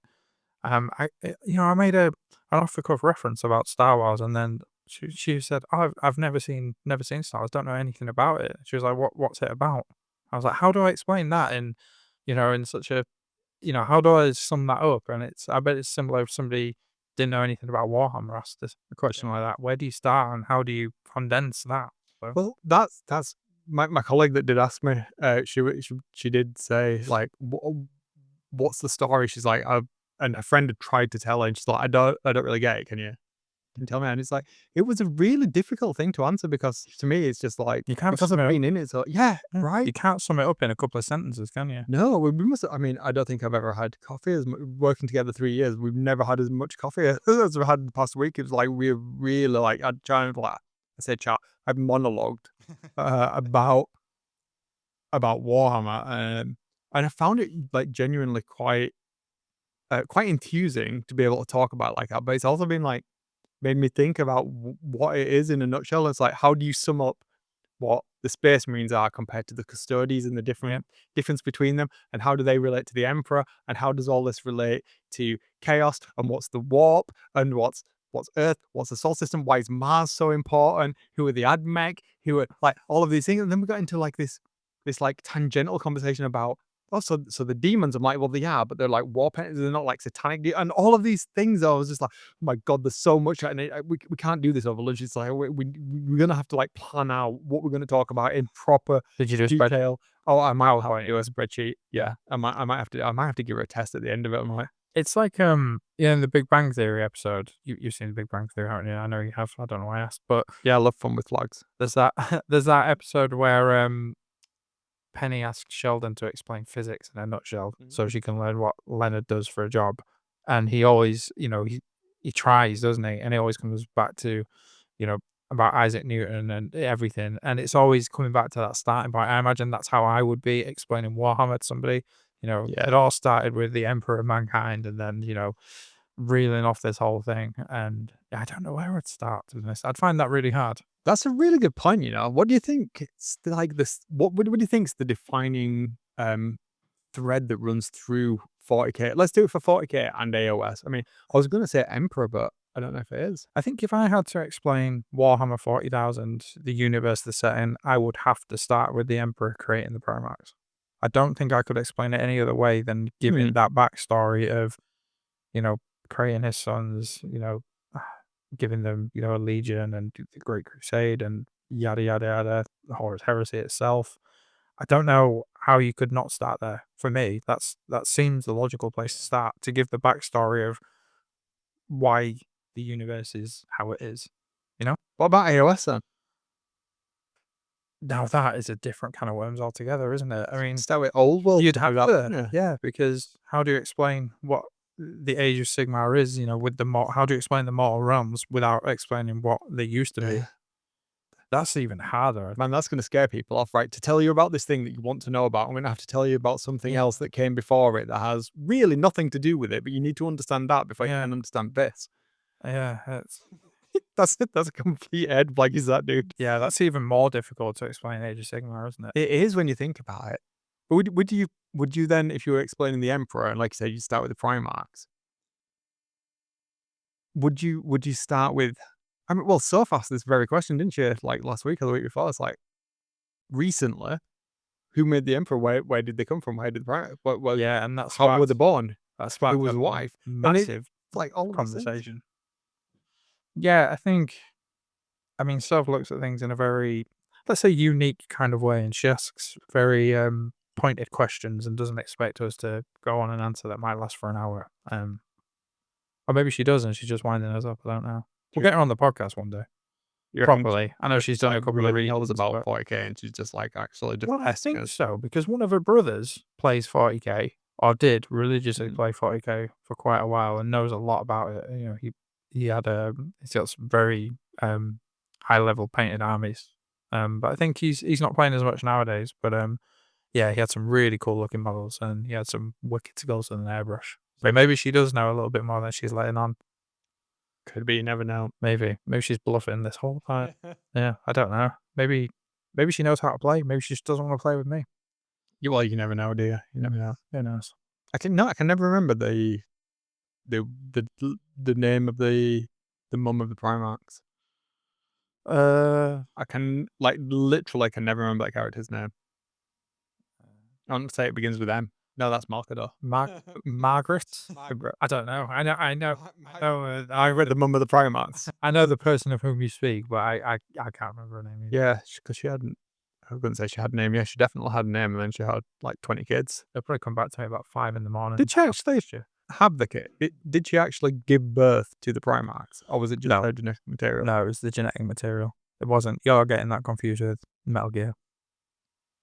When there was somebody that gave birth to the clones. Who? No, in 40k there's some. They were vat grown, weren't they? They Primarchs. But there is like, is it some of the guard worlds where there's like that forced like birthing thing that happens? This is some dark 40k stuff that happens where there are like literal breeding. Krieger vat bred, aren't they? Krieger, yeah. It wouldn't. I mean, I don't know. I'm gonna flip this up. Yeah, again. No, that sounds like Warhammer lore of 15 years ago that they've probably done away with now. I hope not. It's not like that kind of stuff. I mean, it's dark, but it is. It's very dystopian, isn't it? Yeah, but it seems to be what they're shifting away from. I mean, it wouldn't surprise me that if that was the case. It 100% is. I can't remember if it's an Imperial Guard, or it's one of the worlds that feeds into one of the chapters. Oh yeah, wouldn't surprise. Like if it's like a where the Space Marines might get their recruits. Yeah, yeah. What do they call them worlds? Aspirant worlds. Yeah, something like that. Yeah, maybe that sounds like it could be something like that. Speaking of random, we've gone off a bit of a tangent now with this conversation. I wanted to talk about it in an episode, but I don't know how we'd weave it into anything. As part of one of these conversations I was having, I think it was with the chap whose dad and him play 40k together. I was trying to explain about Oliensis, and he was like, "What?" And he couldn't get his head around it. I was like, "Yeah, that's one of the madder things in. Do you not know? No, I don't. Oliensis. There's an entire world that like exists in the warp called Oliensis, right? And it's basically a massive dude. The planet is a massive dude in a fetal position. I did not know this. And it's like a Slanesh world, like pleasure world. That makes sense. And it's just like, what?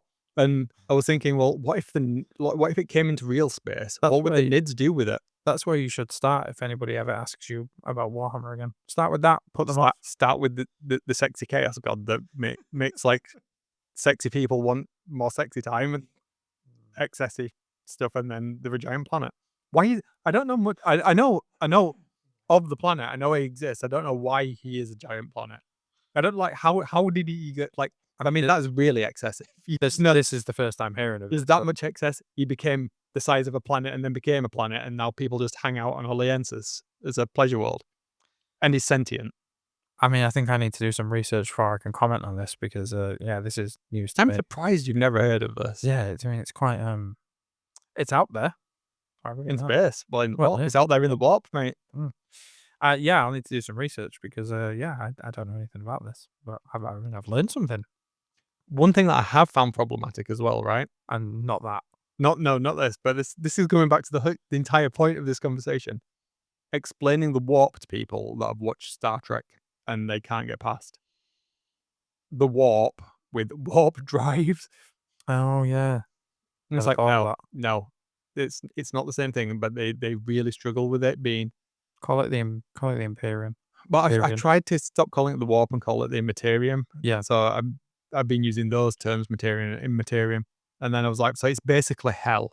But then that came to the conversation like we kind of had earlier about like demons, are they actually like what like Satan demons? I'm like, Satan, no, the chaos gods aren't those things, but they're called demons. And it's like it's interesting to see how people conflate words with certain meanings, and then they Yeah. really struggle to kind of grasp that thing. I wondered where it is for people like ourselves that have been exposed to this universe for so long, how those things or when those things kind of became separate things and we can conflate one, or we don't conflate one with the other, and they exist as very discrete entities in his head.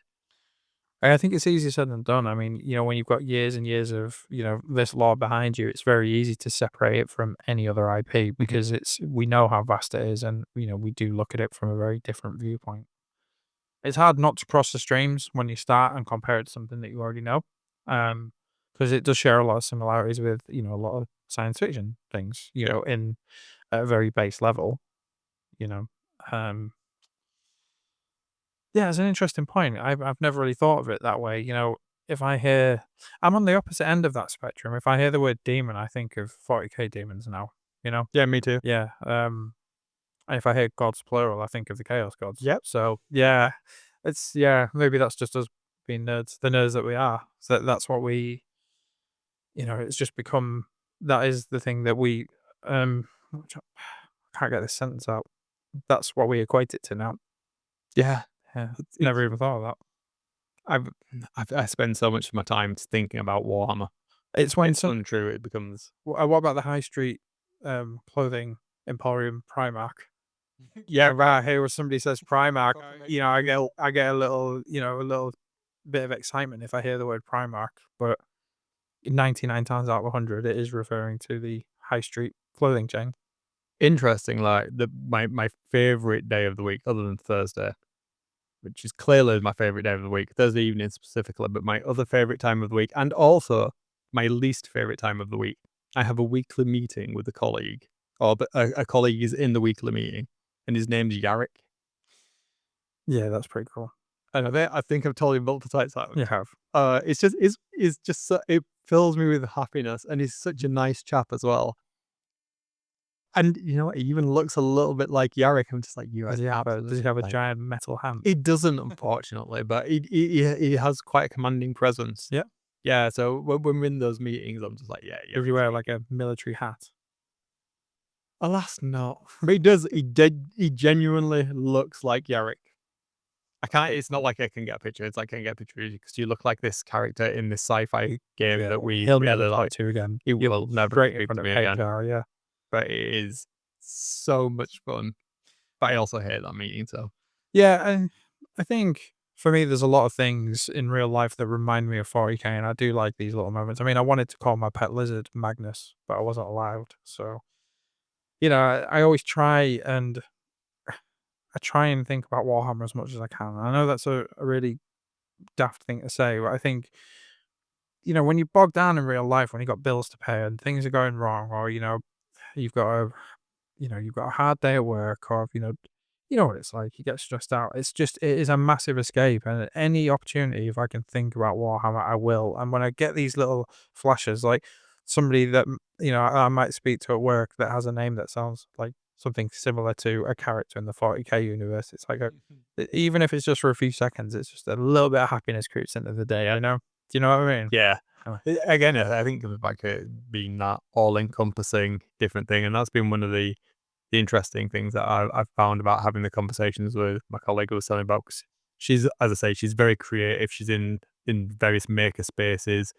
Does a lot of like really interesting artwork. Has a very colourful personality and a very colourful life in her other hobbies and stuff and what she's done. And it's been quite interesting to see how like that one little bit of Warhammer that she started to kind of like dip her toes into, how that's become influenced by other hobbies and stuff. 'Cause she's Yeah. not the kind of person that you would expect to be into Warhammer, or even not even into it, but to even consider painting the model. Mm. So she's been really kind of hesitant in one respect, because we had the conversation about, well, but that's not what the pictures look like that you showed me. Yeah. And I want to do it justice and thing. And it's only one model. It's like one of the named sisters that a friend got her. And it's like, we had the conversations about do whatever you want to do with it. And she's Yeah. gone very, very like Off piece. off piste. And like, then she started looking at tanks and then talking about diamantes and stuff on there. I'm like, I kind of want to say, have you ever seen Slanesh? And I told you about Slanesh because it seems very Think that's Slanesh. purple, yeah. I think it's interesting though how somebody can pick like an element out of something like Warhammer and then inject their own personality on it. And I think we've started to see that over on Instagram, where we've seen like a lot of creators do very really interesting paint jobs. Yeah, you see a lot of, like girly pop, is that the right word? Yeah. Yeah, you see a lot of girly pop style painting, don't you? Yes. And that's become more, prevalent in the last few years, hasn't it? And some of the paint jobs you see are incredible. Like, Absolutely. you know, how, 100%. with the different types of pigment and different paint types, it's amazing some of the effects that you can have, sometimes you see, like, pastel, like, Tyranids or something in these, like, baby blues and Yeah. pinks, and, like, they look incredible. I mean, it's not something that I could or would want to do, but it is nice to see people putting their personality on things, because I Totally. think we probably came up in the era of massive gatekeeping in this hobby, where even in, like, a Warhammer Games Workshop, store, like, you would get commented if if you'd painted a knee pad or a shoulder pad the wrong shade, or, Heaven forbid. yeah, but now that doesn't seem to be as big a issue as it used to be, you know? You know, I mean, I remember having conversations and seeing people, getting grilled by staff members at Games Workshop of why they've used different paints or why they've decided to paint something a different color. And it's like, why does it matter? We're in one of the most accepting communities that you could ever want to be in now. And I think Yeah. we encourage everybody to, I mean, as a community, when I say we encourage everybody to be as creative as they want to be, and they should be that. And I think that brings a hell of a lot more to the hobby as well, because you see some really interesting takes on ideas and interpretations on something. I think Guy at Midwinter Minis did a really interesting take on a Nurgle tank that he did some disturbing things to. Yes. I think you sent me Yeah, pictures of right. that. And it was like it was it was Vile. absolutely vile, but comedically so in Mhm. some respects of what he'd done. But it was disturbing comedic, and it was a completely different take on that body horror chaotic element that I wouldn't have necessarily thought to do or had in my repertoire of ideas. And I think it's that kind of thing where you see people doing things with different colors or different painting styles or different modeling techniques that really bring like that diversity, and that then stokes more creativity, both in us Yeah. and in Games Workshop, to kind of want to keep pushing these things. So I think being open and accepting to it rather than this gatekeeping stringent, we can only have this specific color because it's mandated by some dude in an office 25 years ago, is absolutely daft. And I think that those people that gatekeep and just want to keep it that way are missing out on such an interesting and full part of the hobby. But each to their own. If they want to take it that way, them do them, and we'll do us. Yeah. Yeah, I think for me, I think I can appreciate what other people do without me having to agree with it or not. Yeah. It's not a choice that I would make to paint my models in, a specific way, but I can appreciate that somebody has taken the time and done a really good job of it. Hmm. And, and you might pick up a little trick or something, or a little tip, or, oh, what they've used a weathering powder that I never thought you could use in this way to create an effect, or, they've mixed a couple of paints, or they've done something different with how they're doing the shading. And it's, oh, you can take some element of this to put it into your hobby. So, yeah, I think it's a constantly evolving thing. It's a constant learning process, isn't it? And I think 100%. you've got to appreciate what everybody does, even if you don't agree with how it looks. Hmm. There's probably something you can take and put into your hobby, to make your own work a little better. No, totally. I mean, I would have never thought to have used like artist soils on Mm. miniatures up until a couple of years ago. If I hadn't have seen somebody else use like actual oil paints, I'd been like, no, I'm just going to use acrylics. Well, it's like what we were talking about on, last time out when I'd never in, the 20 how old am I? 25 years of hobby, thought to have painted in the style that I did until you gave me some tips when we were sat at this table True. doing some painting. I think it's you never know unless you try it or unless somebody gives you, "Oh, why don't you try this?" Or, "Have you tried doing it this way?" It's a constantly changing thing, isn't it? It really, really is. And I think the more we can encourage new people into the hobby, um, it's just better for everybody. Yeah. Let's just hope that the story element doesn't dilute too much with Games Workshop, making it too accessible for everybody. I mean, I think you've got Yeah. no, I don't want to gatekeep after everything I've just said, but I think there's a high level story and keep everything else there.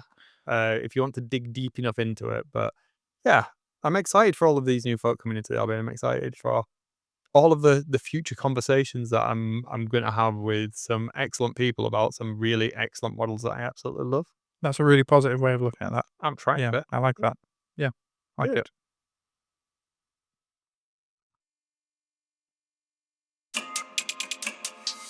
I have a question for you, Will. But more importantly, so do us listeners. Shall we answer some questions? Let's do it. I think we should. Let's do it. So, first up, we have got do you want me to take this one? Yeah? Yeah, go for it. Yeah. Yeah, you. So, we've got, what are your thoughts on Necromunda? With your love of the fluffier side of the hobby and narrative play, it seems right up your street. What do you think? Well, I think a lot about Necromunda, to be honest. Mm, No, genuinely, it'd be something that if we weren't already invested in a multitude of gaming systems, I'd be absolutely there for. I think Necromunda is one of the more interesting settings. yeah. And I have to admit, like literally for years, I mean, ever since I first got into the hobby, Necromunda was it was always there. It was kind of like the ever present, and I've always like really fancied giving it a go, but I've never really had the opportunity.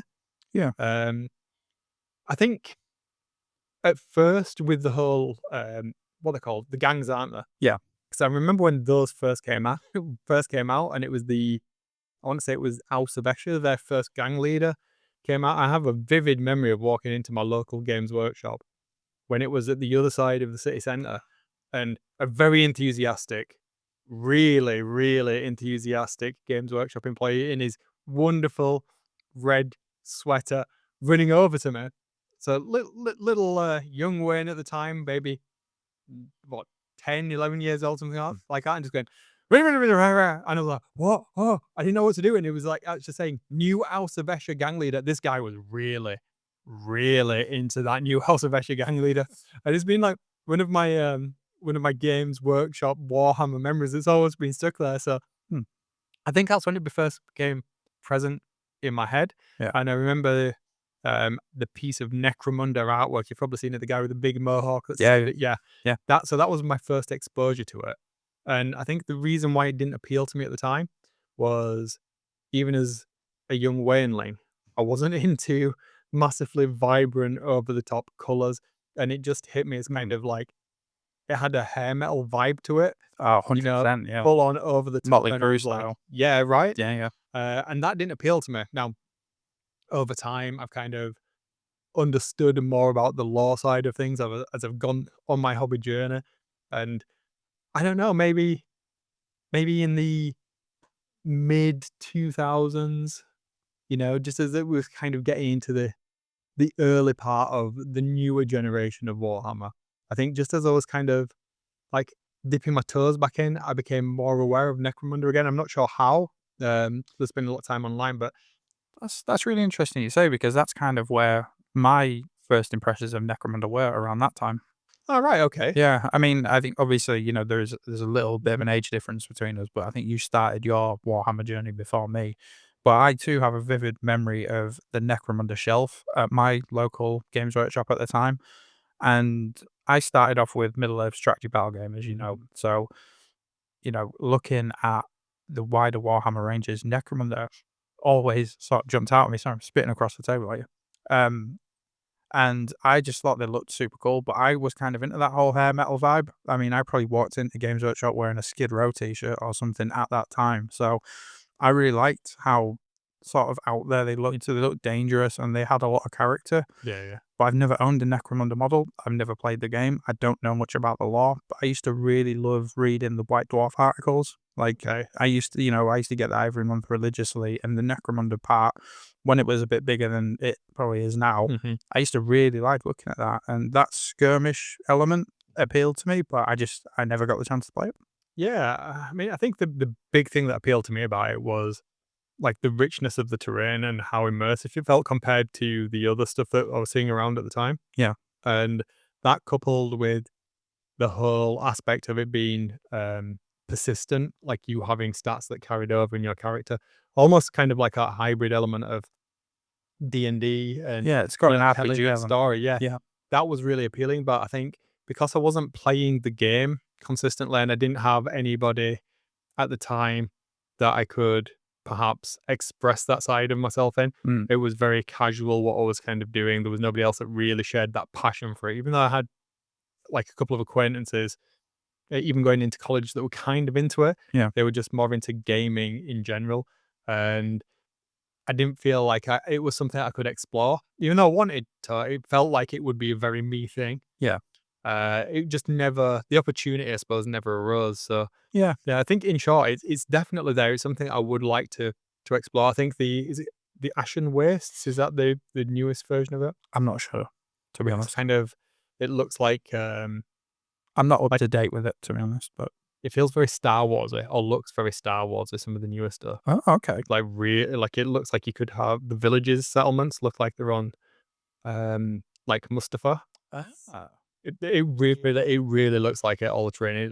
You could almost have like Tuscan Raiders and stuff kicking about in Jawas. Like even some of the um like the animals, the insectoid things that Yeah. are kicking around, they look so Star Wars, like early good Star Wars. Do It's you know true. it's really a strange link here. When I was looking at Star Wars Shatterpoint, that Mhm. game, I always thought that their terrain looked like Necromunda terrain as well. So that kind Yeah. of that would explain that. Oh yeah, totally. I think I'm in agreement with you. It's something that I might pursue one day, but not at the moment because I don't think we need to, and I don't think there's much point as adding another game to play at this time. But it's something that I am interested in and potentially could look at one day, but not in the immediate future. Mhm.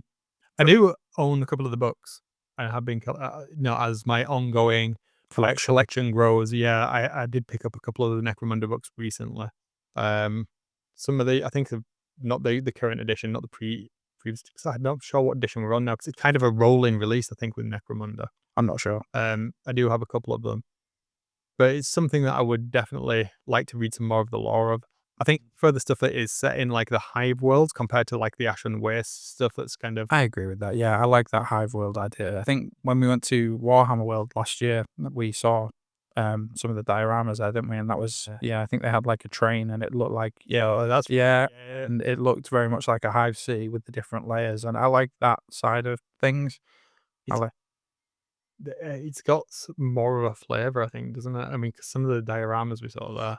I think for me, it's a little bit more compressed than, the big expansive 40K universe. I think because it's set in such a smaller, Yeah, physical location, it feels rich in that sense, and I feel like it would be very immersive. And it's strange because it does seem like the kind of game that we would absolutely gravitate towards, and you know, we probably should have started with in hindsight, maybe. But I'm not. I'm not in a rush to go and buy a new gaming system and to spend a hell of a lot of money on new models, terrain, learn some more new rules, mhm, But if the situation arose in the future, might not say no. totally agree with that. I think one of the things that puts me off of it though, is something you just said there, and it's the terrain. Yeah. It looks stunning, and I've seen many fantastic looking boards that are based online. Down in our local FLGS, they've got an amazing Necromunda setup. I don't know if you've ever seen it. I haven't, no. Yeah, it's really good. But Necromunda wall terrain and such is prohibitively expensive. I mean, Yeah. less of a problem if you can 3D print them and stuff. But if you want the legit G-dub stuff, dude, it is seriously expensive. Yeah, I've seen the official stuff. I think if it was me and I was getting into it, I would be inclined to make my own. I feel like that'd be a really rewarding part of the hobby. I don't know what I'd make it from, but I feel like you could do that. Oh, absolutely, Yeah, 100%. I feel like that would be a really cool project. I'd love a full-on layered high set, but I'd like that for Kill Team as well. But Yeah, that would yeah. be good. I think, yeah, I mean, you'd be able to find. I think you could proxy it with, different game. Oh yeah, absolutely, Yeah. 100%. But no, I think that it could be a really good way of doing a lot of the world building that we like, and a lot of that narrative element. And it does seem strange that we don't play it and we're not as into it as we are. So it's a really good question, actually. But yeah, maybe one day, I guess. Yeah, There's an answer absolutely. to that. Down the line in the grim darkness of the far future. Well, I'm not going anywhere, so maybe ask us again in 5 to 10 years. I'll see where we're at. Do we have another question? Well, we've got a second part. Oh, right, okay. So the second part is, if you want something less meaty than that question, would you rather have 1 pet Troggoth or 10 pet Squigs? That's a good question, isn't it? I mean, I'd rather have 1 pet Troggoth. I think I'd go with the Squigs. Yeah? Oh, I don't know, would I? I think a Troggoth would be. I wouldn't pet one.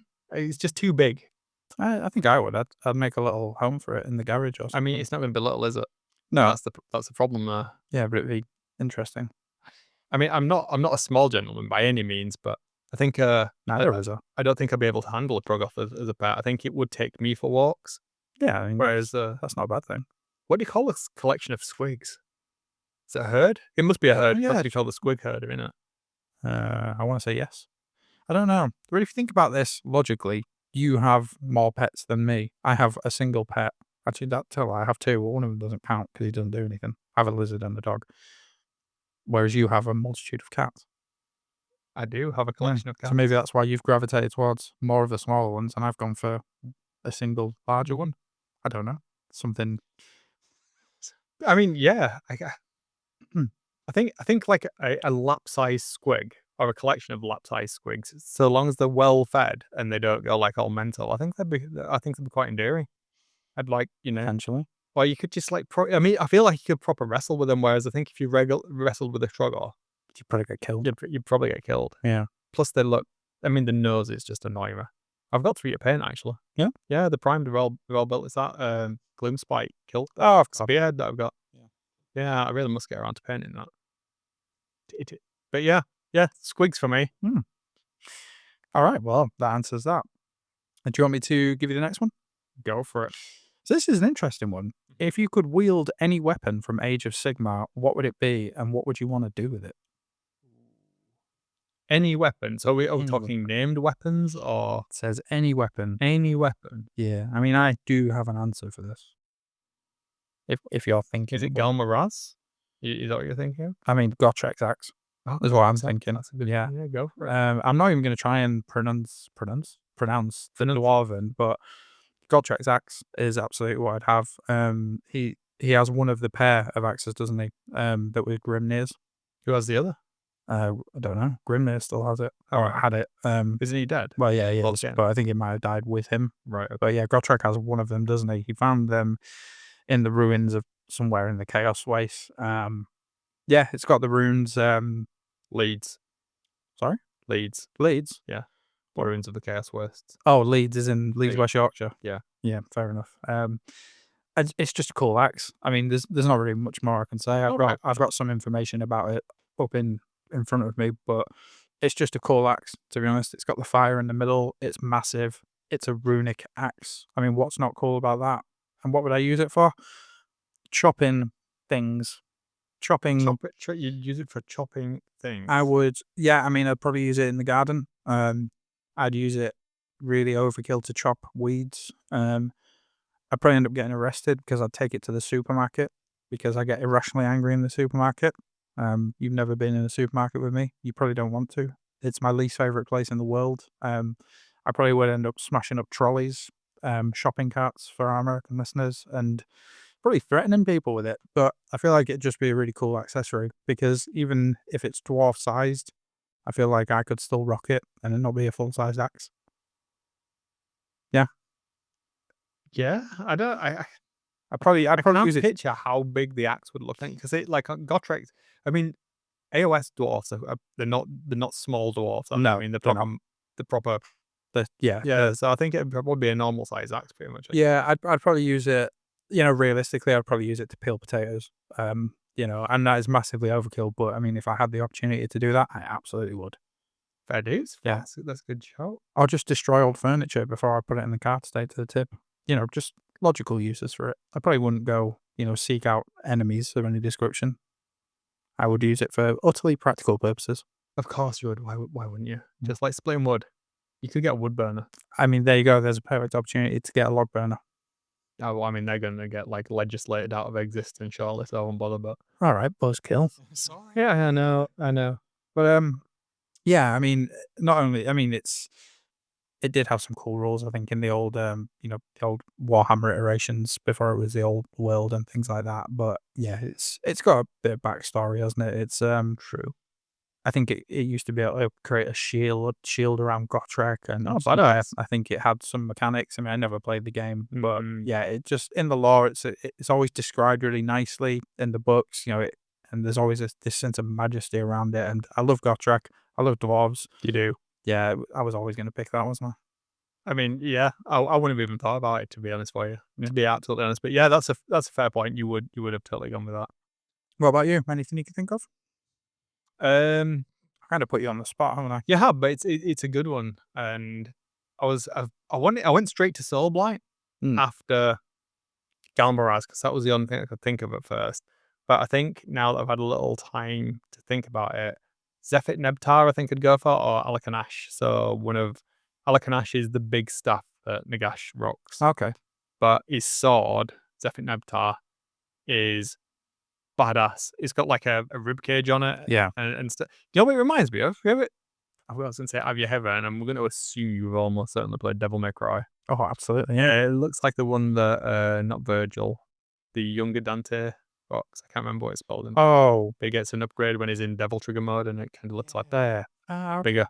Yeah, that's Yeah. And it looks cool, and I painted it, how I painted it on, I've got them sheathed on my Nagash, because I bought it second hand and then stripped it and painted it. okay. But I would like to do another version of Nagash, hopefully, because I'll get a new model, hopefully next edition. And if he does, I will be giving him magnetized hands, obviously, so he can wield good old Zephyr. Yeah. Yeah. I think it's a cool weapon, and it's massive. Okay. What would you do with it then? Well, wield it against people I didn't like. Use it for its intended purpose. Well, yeah, I would definitely not be using it for like peeling potatoes. I would be using it for lobbing people in half, man. No, I would leave a bloody wake behind me. Fair. Like I say, with great power comes great responsibility. Yeah. I am not about that. I would be massively irresponsible, mate. With a great weapon comes great irresponsibility. Exactly. Okay. Yeah. Yeah. That was a good question. I really enjoyed that. All right, I think this one, you might have more thoughts on this than I do, to be honest, but go with me. Okay. So what are your thoughts on Crusade campaigns? So this is from Discord. This is from Solid Nightmare. He's currently in a league and enjoying it a lot. And he says the only downside is how long some of the games have been taken. Do you have much in the way of? I believe Crusade is similar to Path to Glory. Yeah. I think so, but I don't really know much. That's why I'm kind of hoping I might know a bit more. Yeah, I think Crusade is a 40k equivalent to Path to Glory. In which case, I'm not sure if it has the same growth rules or whatever it is, but yeah, I mean, it is my preferred way to play AOS. Path to Glory, if we're not going to play asynchronous stuff, PTG is what I would do. Yeah. Yeah, I would, if I was going to play 40k, that's probably how I would want to play it. Yeah. Well, I mean, I can't really give much input, but if I was going to play 40k, it would be with you. So yeah, I guess I'd be doing the same. Yeah, I mean, I think it is pretty much. Okay. Well, it is PTG because the like the diary books can get a. Oh yeah, it is. It is their campaign structure is. Well, on that basis, yeah, I think my thoughts would be positive if we ever. I think it's good. I think it's. I personally feel that should be the standard mode of play for enjoying the hobby. Yeah, I think because it gives you that richness, doesn't it? It lets you experience a story and build upon it, and I think it takes away something that Games Workshop have artificially put in to kind of hook the wider gaming community, which is that competitive Yeah. mirror match approach to things, which is great for video games. I'm not against that, but I think for enjoying this sort of hobby, especially wargaming, I mean, it comes out of like, historical wargaming, doesn't it? Yeah. But often they were asymmetrical, and I think like Crusade and Path to Glory, things like that sort of gaming system really lend themselves to that. And Yeah. as much as it sounds corny, it's not always about winning. No, it's not. And I think, without going too deep into this conversation, because we could probably talk all night about this, go back and listen to our first ever episode. It is a bit of a janky recording. We were finding our feet, but what we spoke about at great depth is what we love from the hobby and why we love the lore side of things. And that'll probably go quite far in the way of answering that question. I mean, we're giving you a quick sort of yes, we like the idea of it. But if you get that backstory from us from, I think it was episode 0, actually, Mm, you'll probably get more of a gauge of what we love about the hobby and probably more of a background on why we are making plans the way we are and why we have these discussions. absolutely, yeah. I mean, you might have listened to episode 0. We hope you have. If not, definitely go back because we need the listens. Yeah. Well, don't judge us on episode 0 because it was our first attempt. Yeah, yeah. I've gone back and listened to it. It wasn't. Although I'm not sure we've got much better, to be fair, but No, well, who knows? But yeah, good question though. Next question. Now, I think we might have been asked this before, and I think we might have alluded to it already. What do we want to see for AOS 5th edition launch box next year? Ooh. I mean, you know what my answer is going to be. is it Like a bias broken like record. Yeah, I don't think it'll happen. Honestly, might not be as black and white as that now. If you'd have asked me 6 months ago, I probably would have said that. But I think it's all going to depend on where the future of AOS lies, which we haven't really spoke about at great length yet. But there's been a lot of chatter in the wider community about nerfing the setting, I guess. So I guess it would depend on that. And they do seem to be pushing humanity, Cities of Sigmar quite strongly at the moment with the new cog fort, which I think is out to this Yay. weekend. Yeah, the cog Yep. fighters. Yep. And yeah, their new models. So yeah, I think time's going to tell on that. I think if we were going black and white and it was staying AOS, I would probably say, yeah, absolutely. I want Fire Slayers in that against Skaven, just for my personal preference. But Really, you just giving us Fire Slayers? yeah, Wow. Okay. but if we are talking about changing the narrative and changing the setting, Yeah. I really don't know what I would want to see in that. I'd have to see what the law dictated. Yeah, I think that would. I think a more interesting question, and not to disparage the question here. Who gave this question, sorry? This was Pyro Texas. Right, Pyrotexis. Not to disparage your question. I think for the next edition, I wouldn't be. I would go out and say obviously Soul Blight and somebody else I don't really mind. Somebody interesting. I would go Soul Blight and Daughters of Cain. Oh, interesting. But for 6th edition, I think that's where we go with the narrative. Hmm. And I think I would like to see if they're going to carry on with the story, because rumor is, isn't it, that they're going to carry on with the story and that the Skaven are going to like win. Yes, the Skaven Tides won, and Archeon kills Sigmar. Yeah. So just from that, then let's say Chaos Warriors or Chaos. Yeah. Because that would be really nice to see if they do coalesce everything back together.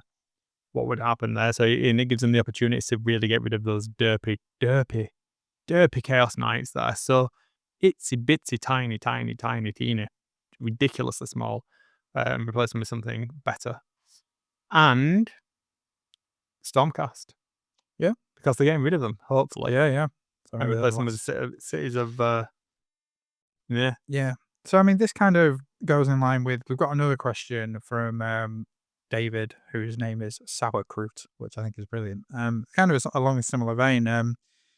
It says, following on from this question above, so we've kind of answered what factions we'd like to see in that launch box, and he's put a picture of the an old Warhammer Fantasy Battle box, and he's put Games Workshop likes to play on the nostalgia, so I wonder if it'll be a new human faction in brackets AOS Bretonians versus Seraphon. And that's akin to what they've done in 40k with the new launch box, harking back to the the older was it 2nd edition? It is indeed 2nd edition. So do you think they might do something similar there to mirror that if this goes well? perhaps, which they did do a Chaos one previously, didn't they? I mean, we definitely know they're not going to do Bretonnians because they said they're not bringing Bretonnians back into the current setting. So, Shame, I do like Bretonnians. they could go back on it, but they said they're going to keep those in Old World, and Old World is going to be separate. They made that quite clear, unless that roadmap's changed. Yeah. And it may do. Everything's just a rumor, isn't it? So, yeah, who knows? But yeah, they did kind of allude in articles that Cathay and Bretonnia and who are they? Kislev? Nah, the skeleton things, what they call. Tomb Kings. Yeah, Tomb Kings aren't going to come into any current or future setting. But I don't think they need to, we don't really need Tomb Kings because we've got the bony boys of the Bone Reapers anyway. I think they'd be too similar, wouldn't they? I think what they could do is, as this guy said, David, it was David, wasn't it? Yeah. As David's kind of alluded to there, that they could revisit something from the past, and they might do that with what came with the end times, perhaps. So again, I think Chaos would be a bang on one. Yeah. And Stormcast. So yeah, so it goes back to my previous answer, I suppose. And so it's like, yeah, Chaos and Stormcast would make sense, I think. I'm not sure how they'd go about this, because if they're going to end an edition, do they introduce new? I mean, they could introduce new units. But I think that would give away spoilers. Yeah. And I don't think they're going to give too much. Do you know what? I think we should probably nip that one in the bud a little bit because I've no doubt we are probably going to talk at more length about the changes to AOS in the setting. Yeah, we are. Yeah, that's definitely going to happen. Yeah. All right. Cool. Next one, I'm gonna thank Cy the Ogre, long time listener and big fan of ours in the Discord. He's our pal, but he called me out here a bit actually. So this is a question and a statement. So Cy, I think for the next podcast we need some positive thoughts on hobby from Will especially. Have I been that grumpy? Yes, probably have. But he has asked maybe some plans from you both about what you're excited about. How I can start there if you want. Yeah, go for it. I mean, let's not go too deep into it because I think we're going to talk about this in another. What I'm going to say though is I'm really excited for Kill Team. Yeah, really excited for Kill Team. We have got some really cool stuff lined up. We have got some really cool ideas. We are on with the physical side of the hobby for it, and I don't think we're too far off. In all fairness, we're not. No, well, we could. Have we got any more questions? Yeah, we have. We do. Let's put a pin in that side. Go and get yourself a coffee. Go and chill out.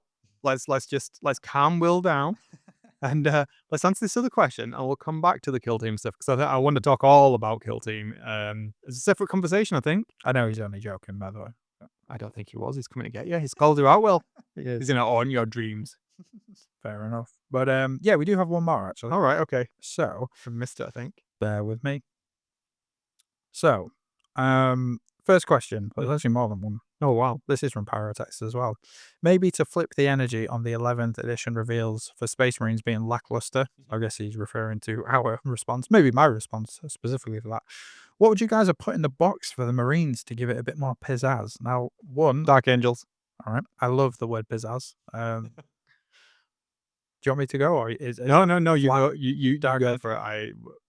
Honestly, I think they could have just gone a little bit further on the Blood Angels details, and I understand why they haven't, so it gives you the chance to create them how you would like to create them. But I feel like if they're going to overtly show them as Blood Angels, and you're harking back to that second edition, at least put a Primaris upgrade Sprue or 2 in there with it, or give us, some new molds, new castings with a little bit more detail on it.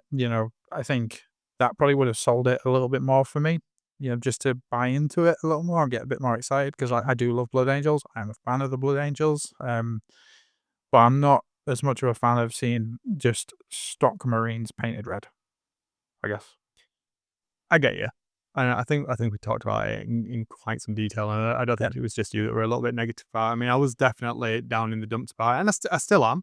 Yeah. Don't get me wrong. I'm over it. I love the helmets and stuff. I like the arcing back to the old style, but I think this comes to me in, and the word I'm going to use is it lacked character, and I mean that figuratively and literally. I think it would be really good for. I don't know why in my head it feels like a pivotal release because I don't think there's anything specifically pivotal about pivotal. That's not even a word. Wayne. Pivotal about 11th edition, but it feels like the story hook that they've got with the Armageddon thing. This feels like a crucial moment in the narrative, and I know this isn't by any means something that should tie it to the box set, but for me, it feels like that there's the story and the gravitas that's implied by the story in the campaign books that I've just gone through isn't reflected in what's coming in that box. And I think that's where some of my disappointment came from as well. So what would I put in it to alleviate some of that? I think introducing a character, A new no, character? Or? a new character, yeah, that's I would perhaps have somebody from the Inquisition, somebody that's not aligned to a specific chapter almost, Oh, okay. like a side character, something Something more unique. something unique, yeah, some MacGuffin. Now I know people are going to call out and say, "Oh, but you've got Wazdacker in there or whatever." Is that dude in there? Seen the one on the bike? Yeah, he is the named orc character in it. Think so. Right, okay.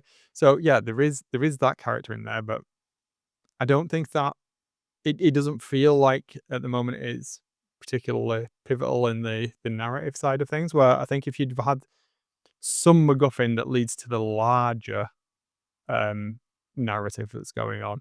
So, even if it's not a playable piece, they could have put something in there that was like, wowzer, this box to me is worth it.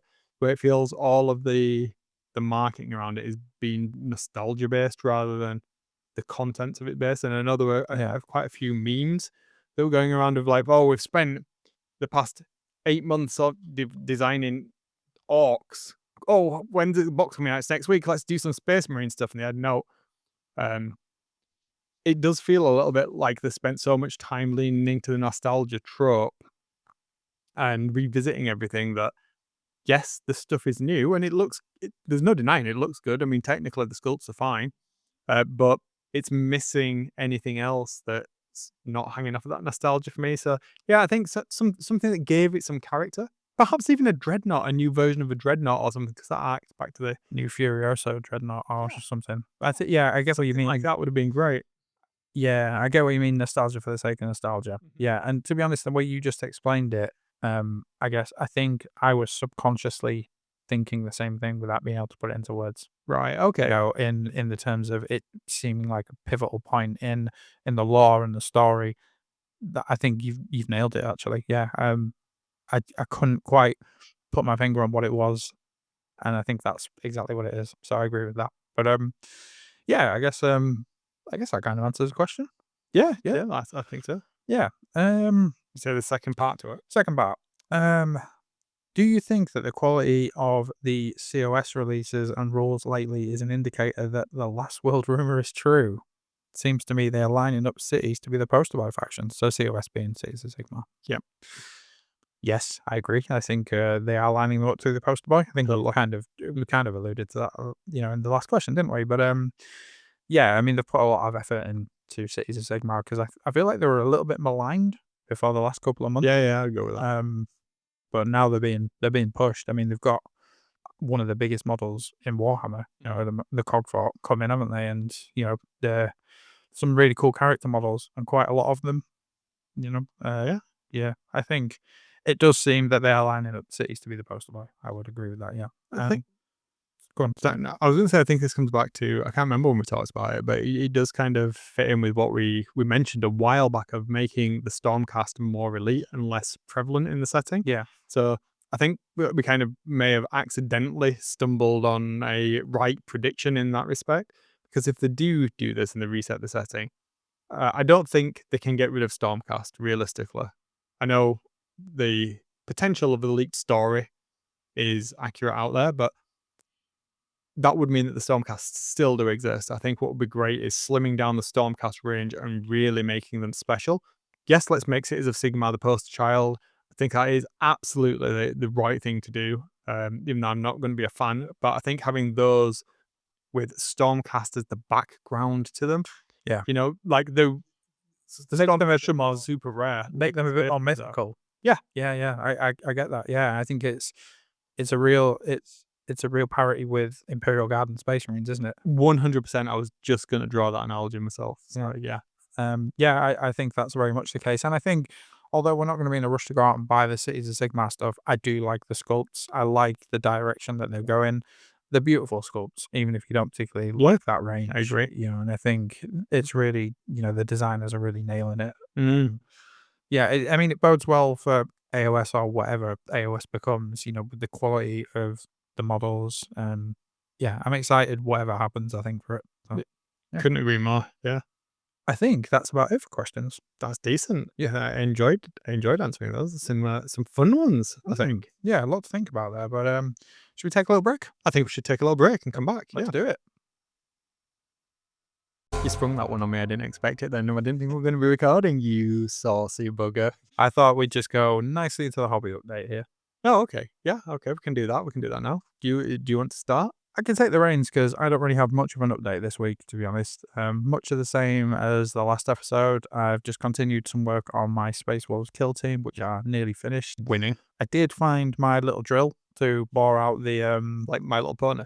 No, to your pin vice. Is that what you call it? It is indeed. Yeah, I found my pin vice, which I thought I'd lost. Okay. To drill out my barrels. That's the word I'm after. So yeah, I need to do that. Paint the metallics. Right. Just do some finishing touches really, and then base them. Sweet. Yeah. So that's what I've done hobby wise, physically. Apart from that, all I've been doing is read a bit more of Kraken Blood, but again, like I said, I've just been really busy with work and here, there, and everywhere. So it's been a bit here and there. I had to build a desk last night, and we've been rearranging the furniture. I know you know about this, but this is for everyone else's benefit. So yeah, just real life, I guess. But I was still managed to do some bits. But yeah, I mean that new leak passed me by this week, so I need to get caught back up. But what about you? Have you had any? Well, I know you've done a little bit more than me, so why don't you tell us? Yeah, I've done stuff and / all things. There's been good. There has been hobby stuff. So to relieve the significant amounts of work stress, I got some time last weekend. Was it so? Last Sunday, I had an entire day, a full day. Well, it should have been. It should have started earlier. You never get full days. I know I never get full days, but I was a bit salty that it didn't start earlier because I was like, I'm a bit of a stickler for time. But so it happened mid-morning rather than early morning. But I got 7 games of kill teaming. I mean, that's pizza. That's a good effort. It was. It sounds like a good day. Dude, it was a freaking awesome day. I had a really, really good day. I caught up with a really good buddy. We talked about Warhammer all day. No wives, no children. Little to no work debate was had. Unfortunately, we didn't get around to doing any type of tattooing on me, which made me a little bit sad. But that's coming soon. So yeah, we played 7 games of Kill Team. Nice. It was a refresher for him because he'd not played for a while.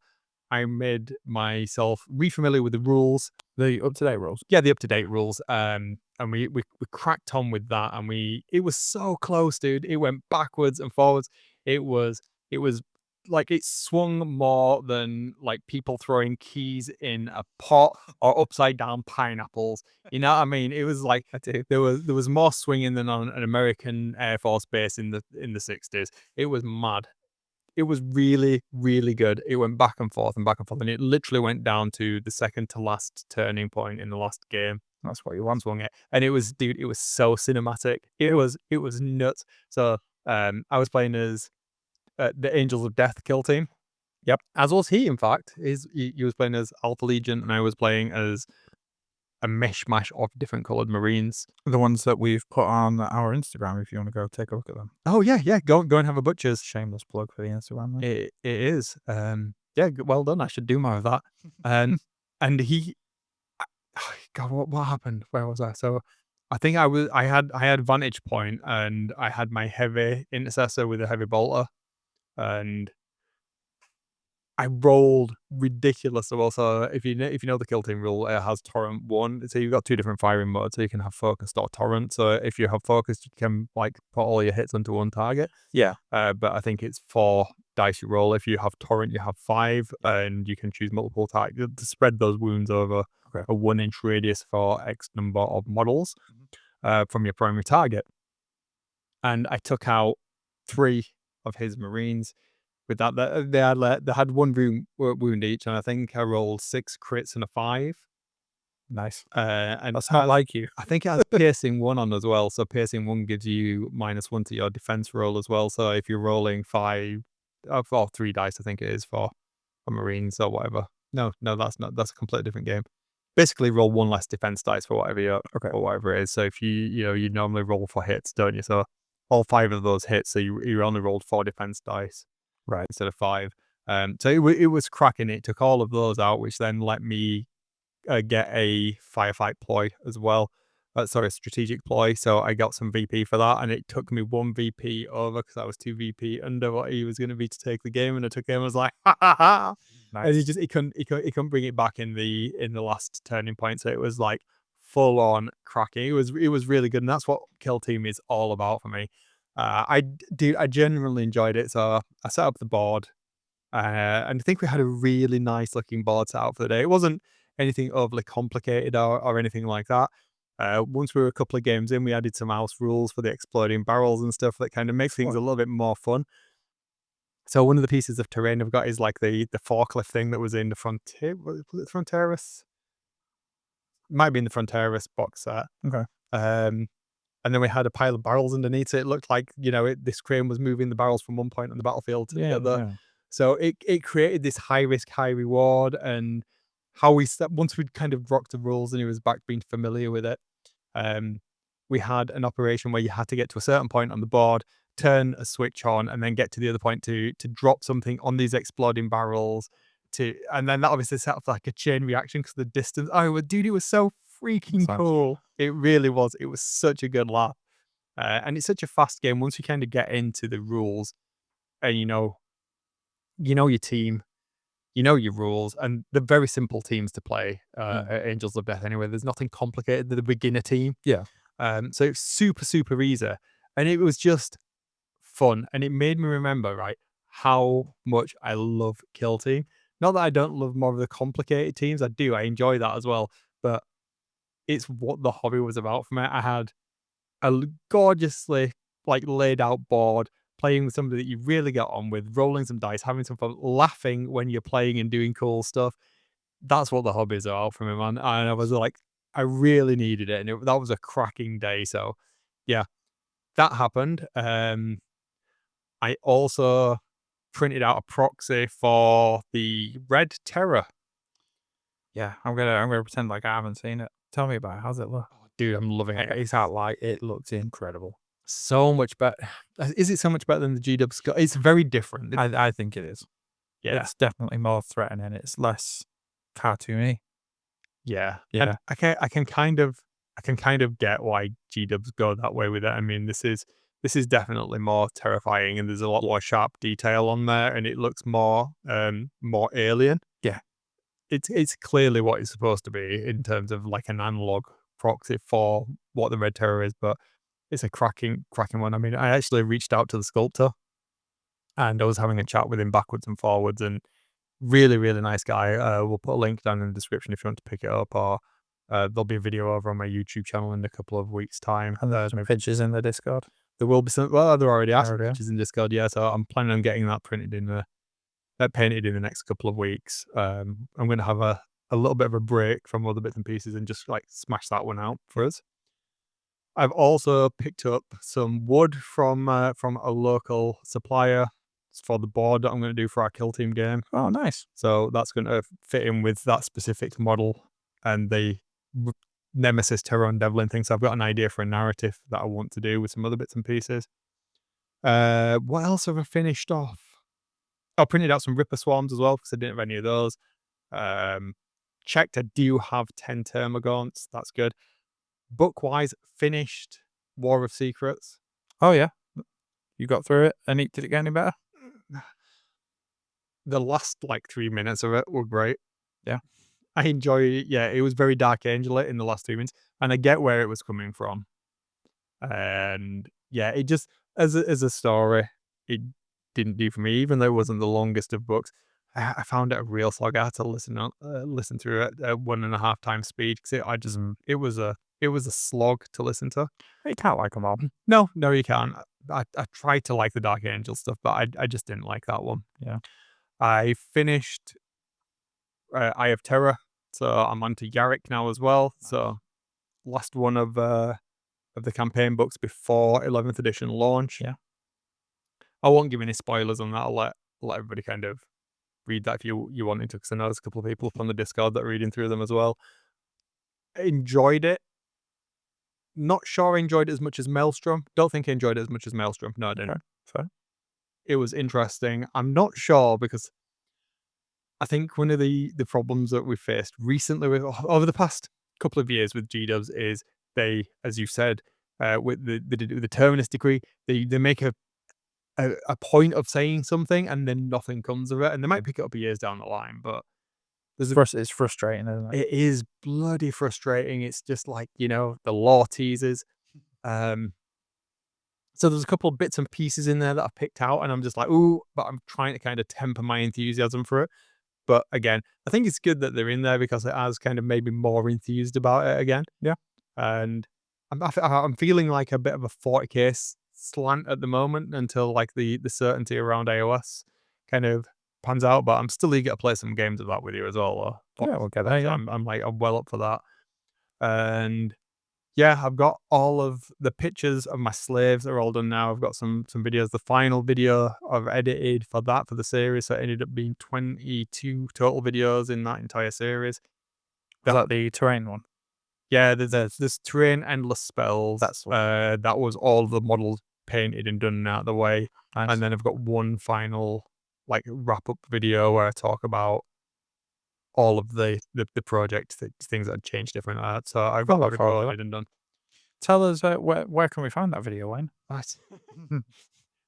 Thank you, Will. Forge of Solace over on YouTube, or you can find bits and pieces of it over on Instagram, or you can obviously find me here in the links down in the description. There you go. You're a legend. Thank you. How far about you, even if you want to do it yourself? Oh, well. But no, it sounds like you've had a really good time. It sounds like your foray back in the kill team at the weekend was a really good day, and it's good because I know you've been having a bit of a slog at work, and it's been a hard few weeks. I think that's fair to say. Yeah, definitely. And it seems like that's picked you up out of the dumps a little bit, which is good to see. It has, absolutely. And I think as well, kind of, so part of the hobby update as well, I think it's made me look back at Darkwater, and what I wanted to get out of Darkwater, I'm definitely not getting compared to Kill Team. Yeah. Oh, yeah. I think it's fair to say we haven't mentioned that we finished Act 2 of Darkwater. Oh, did we not? No, we didn't. Well, we have finished Act 2. We're on the final flurry of that, aren't we? So that'll be interesting. But I was hoping Darkwater was going to be that game for me. Yeah. Even though I wasn't overly enthused by it, and I don't think I've actually had this with any of the Warhammer Quest games, to be absolutely honest. I really like them in theory, and I think I definitely enjoyed Blackstone Fortress. Yeah. I've enjoyed the models and the mechanics of Curse City, and I've enjoyed the experience by playing with somebody on a regular basis that's invested in it as well and enjoying it. And I've enjoyed having the most well-painted set of Warhammer Quest I've had. Yeah. With it, but I don't think I'm enjoying the game. And I think I said to you, didn't I, off air, that I'm not overly bothered about picking up any of the mission packs if they come out. Yeah, I think it's an interesting one because I'm enjoying the game, but I think, and correct me if I'm wrong, what we're enjoying more is spending time not looking at our phones, not having a microphone next to us for the majority of it, and just playing a game and rolling some dice after a long day at work and just relaxing and having a bit of fun. And that's almost like a side note to that. Yeah. Yeah. Indeed. Is that fair? Yeah, I mean, so yeah. I'm enjoying the game. I like the mechanics. It's it's easy to pick back up, isn't it? Yeah. And I'm interested to see how the story ends. But yeah, I feel like once it's done, it's done. Yeah, pretty much. Yeah, I'm there with you on that. I don't think I'd be too bothered about even revisiting the current. No, yeah. I mean, we might change our mind down the line, but yeah. I think, to be honest, I think it's definitely served a purpose for me. And this is easier for me to say because you bought it and you painted it, but I've enjoyed playing it in the sense that I've enjoyed spending the time with you. And I'm not trying to sound saccharine or trite, but it's a big distraction after a day of work. I look forward to playing Yeah, it, totally. just sitting here, just chilling, having something nice to eat and just having a laugh. We don't think about the external world when we're in the Jade Abbey to some extent, and that's I'm not trying to sound really poignant or pretentious, but that it's a bit of an escape, isn't it? It is absolutely. Yeah, I agree with you a lot. Um, I just I don't think for me the investment in the settings though. I I'm not interested in Mm. any of the characters. I feel like the lore could have been fleshed out a little bit more, personally. I really like how it's set up in the book, and I love the artwork on the pages, with the hex map. I like the sculpts, but I don't feel too connected to a lot of the characters. Whereas, I haven't even played Curse City, but I feel more connected to them characters because there's a novel that I was gonna say, is fleshes that them out. because you read the novel? Yeah, I Yeah. think I think that might be it. Whereas with Darkwater, it doesn't have that. And if it did, maybe I'd be looking at it slightly differently. See, I think it does, Yeah. and I think I've experienced it, and you've not, because we talked about it a couple of episodes ago, maybe 4 episodes ago. So the expanded lore for it exists, and it is a very real part of it, but you've got to read the But I pages. haven't read Yeah, it yet. exactly. It's not in one place like with the novel that kind of gave you that all in one place, everything you need to know about what's happening in the Cursed City, who these Yeah. people are, what the game is effectively about. None of that's there unless you kind of, I mean, it's not there in the same respect as it is with Cursed City, but you kind of got to read the source book that's in the box. You've got to read the battle tome for Maggotkin, and then you've got to read the Path to Glory Blighted Wilds thing to kind of get a more holistic view of what's going on and why Yeah. these characters and settings important. But it doesn't feel as cohesive as either Blackstone or Cursed. It did both of those. I mean, Blackstone had even more stuff, to be honest. Yeah. So it had the Tyne novel, Yeah, yeah, it did, yeah. and then it had the what Xenos Zoologica, is it? I think there was 2 of those. I don't There was know. supposed I to knew there be. was a novel, but I didn't know there was that. Yeah, dude, I've been after that book. I mean, Would have bought it since when it came out. I was out of the hobby when that came out, so yeah. I mean, I was out of the hobby when Curse City came out, but I have picked that up and I've read that book, and I very much enjoyed that book. But It was great. yeah, I'm taking nothing away from Darkwater because you provided Darkwater and you painted it, so I'm very grateful that you did that, and I've had the opportunity to play it. But for me, it's been more about spending that time with a friend, just having a laugh, and it's been, I don't want to say it's been a means to an end because I think that's unfair to Darkwater itself. I have enjoyed it, but it's not what I thought it would be. But we had that discussion when it was released and when it was teased, and I went back and forth, back and forth. So yeah, I've never really made my mind up about it, did I? But I'm excited to see how it finishes and for us to get through it and say we've completed it, and you know Yeah. see what happens from there. Yeah, yeah, I think that's a really good way to put it, and yeah, it's in no way have I not enjoyed it. It's just what I want, I don't think exists in the current game, and it's Yeah. something that I'm gonna have to craft myself as an addendum to the gaming systems that we're Yeah. enjoying. And I think I'm gonna talk about this in another episode, so I won't go into it too much, but the ideas that I've started to have to put together. I think what's interesting is as well playing Kill Team last weekend compared to how we play Spearhead. And I enjoy playing Spearhead, but I've never got the same level of familiarity, I don't think, with Spearhead as I have with Kill Team, to the point where I can just Oh, like that's interesting. I can like play Kill Team and I don't need to look. I'm not looking anything up Well, at that all. that bodes well for me because I've never played it, and Yeah. if you're that familiar with it, I should pick it up quicker. Because Oh, when we started yeah. Spearhead, we were kind of, I know, when we started playing the first time, you were walking me through it, but Mhm, you were still kind of picking it up and you were still learning. mhm. So it might make it an easier transition for both of us for you to be confident with helping me along to get me to the point where I'm at the same level as you. Yeah, yeah, I would Yeah. think. I mean, it is fairly straightforward to pick up. I think the difference with Kill Team is the same thing that we have with Spearhead. The one real difference, I think, is the speed of the game. I can play Kill Team much faster because we don't have the consolidation of the models and that Yeah. that extra movement. Especially when how we play it, we tend to play with movement trays, so we having to take things in and out of the movement trays. Yeah. But also, I think having the teams that we played with last weekend, A, them being the same was really useful for me explaining that mechanic to him, and B, like how we had so many games in a short space of time. The first game took exponentially longer than the last game, Yeah.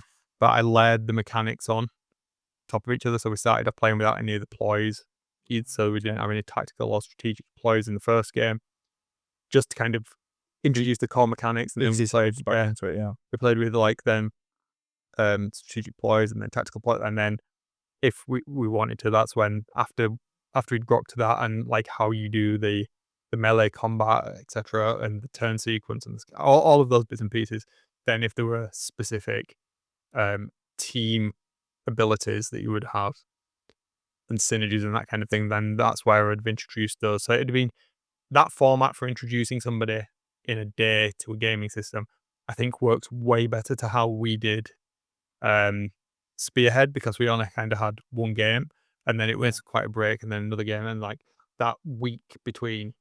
Well, quite often it was 2 weeks because, for a lot of it, we were doing, we'll have a week where we have a game, then we had a week where we did the podcast, then we play a game. So, yeah, we did have some extended breaks, didn't we? So, yeah, I mean, look, we are, as you said, we are going to, we've alluded to the fact of, some plans that we are making going forward. I think it's very obvious that it is Kill Team. Yeah, it's going to be Kill Team. We said that all along. Yeah, so what we've both been working on, and yeah, we're going to make a little sort of campaign out of it, aren't we? Yeah. We're going to talk about that at length once we get some hobbits finalized, and yeah. So that's what's coming up, I guess. Yeah, we should definitely do the same format. Get one Sunday together and get before we actually start playing the game. All let's have a pizza. So you had pizza. We brought for lunch and we went down into the city centre and we went to like my favorite pizza place. I know you've told me so much about this, but I've never. It was glorious. I was stuffed afterwards. I just like over it, but oh my god! And then we came back and there was more Kill Team. I was like, this is glorious. Yeah, no, we'll definitely do that. I mean, I think if we can set aside a day where I can get really familiar with the rules, so we can then do that, go into our campaign, we'll be flying, won't we? And 100%. Having some terrain here, some terrain at your house opens us up to the possibilities of, getting more games in more regularly. That's just what we want, isn't it? It's exciting times, yeah. And pizza. And the pizza. Do you know what we haven't talked about in a while? Hot sauce? Hot sauce, yeah. We're both kind of using up what we've got at the moment, aren't we? So we haven't forgotten about hot sauce. Just for the listeners that like that.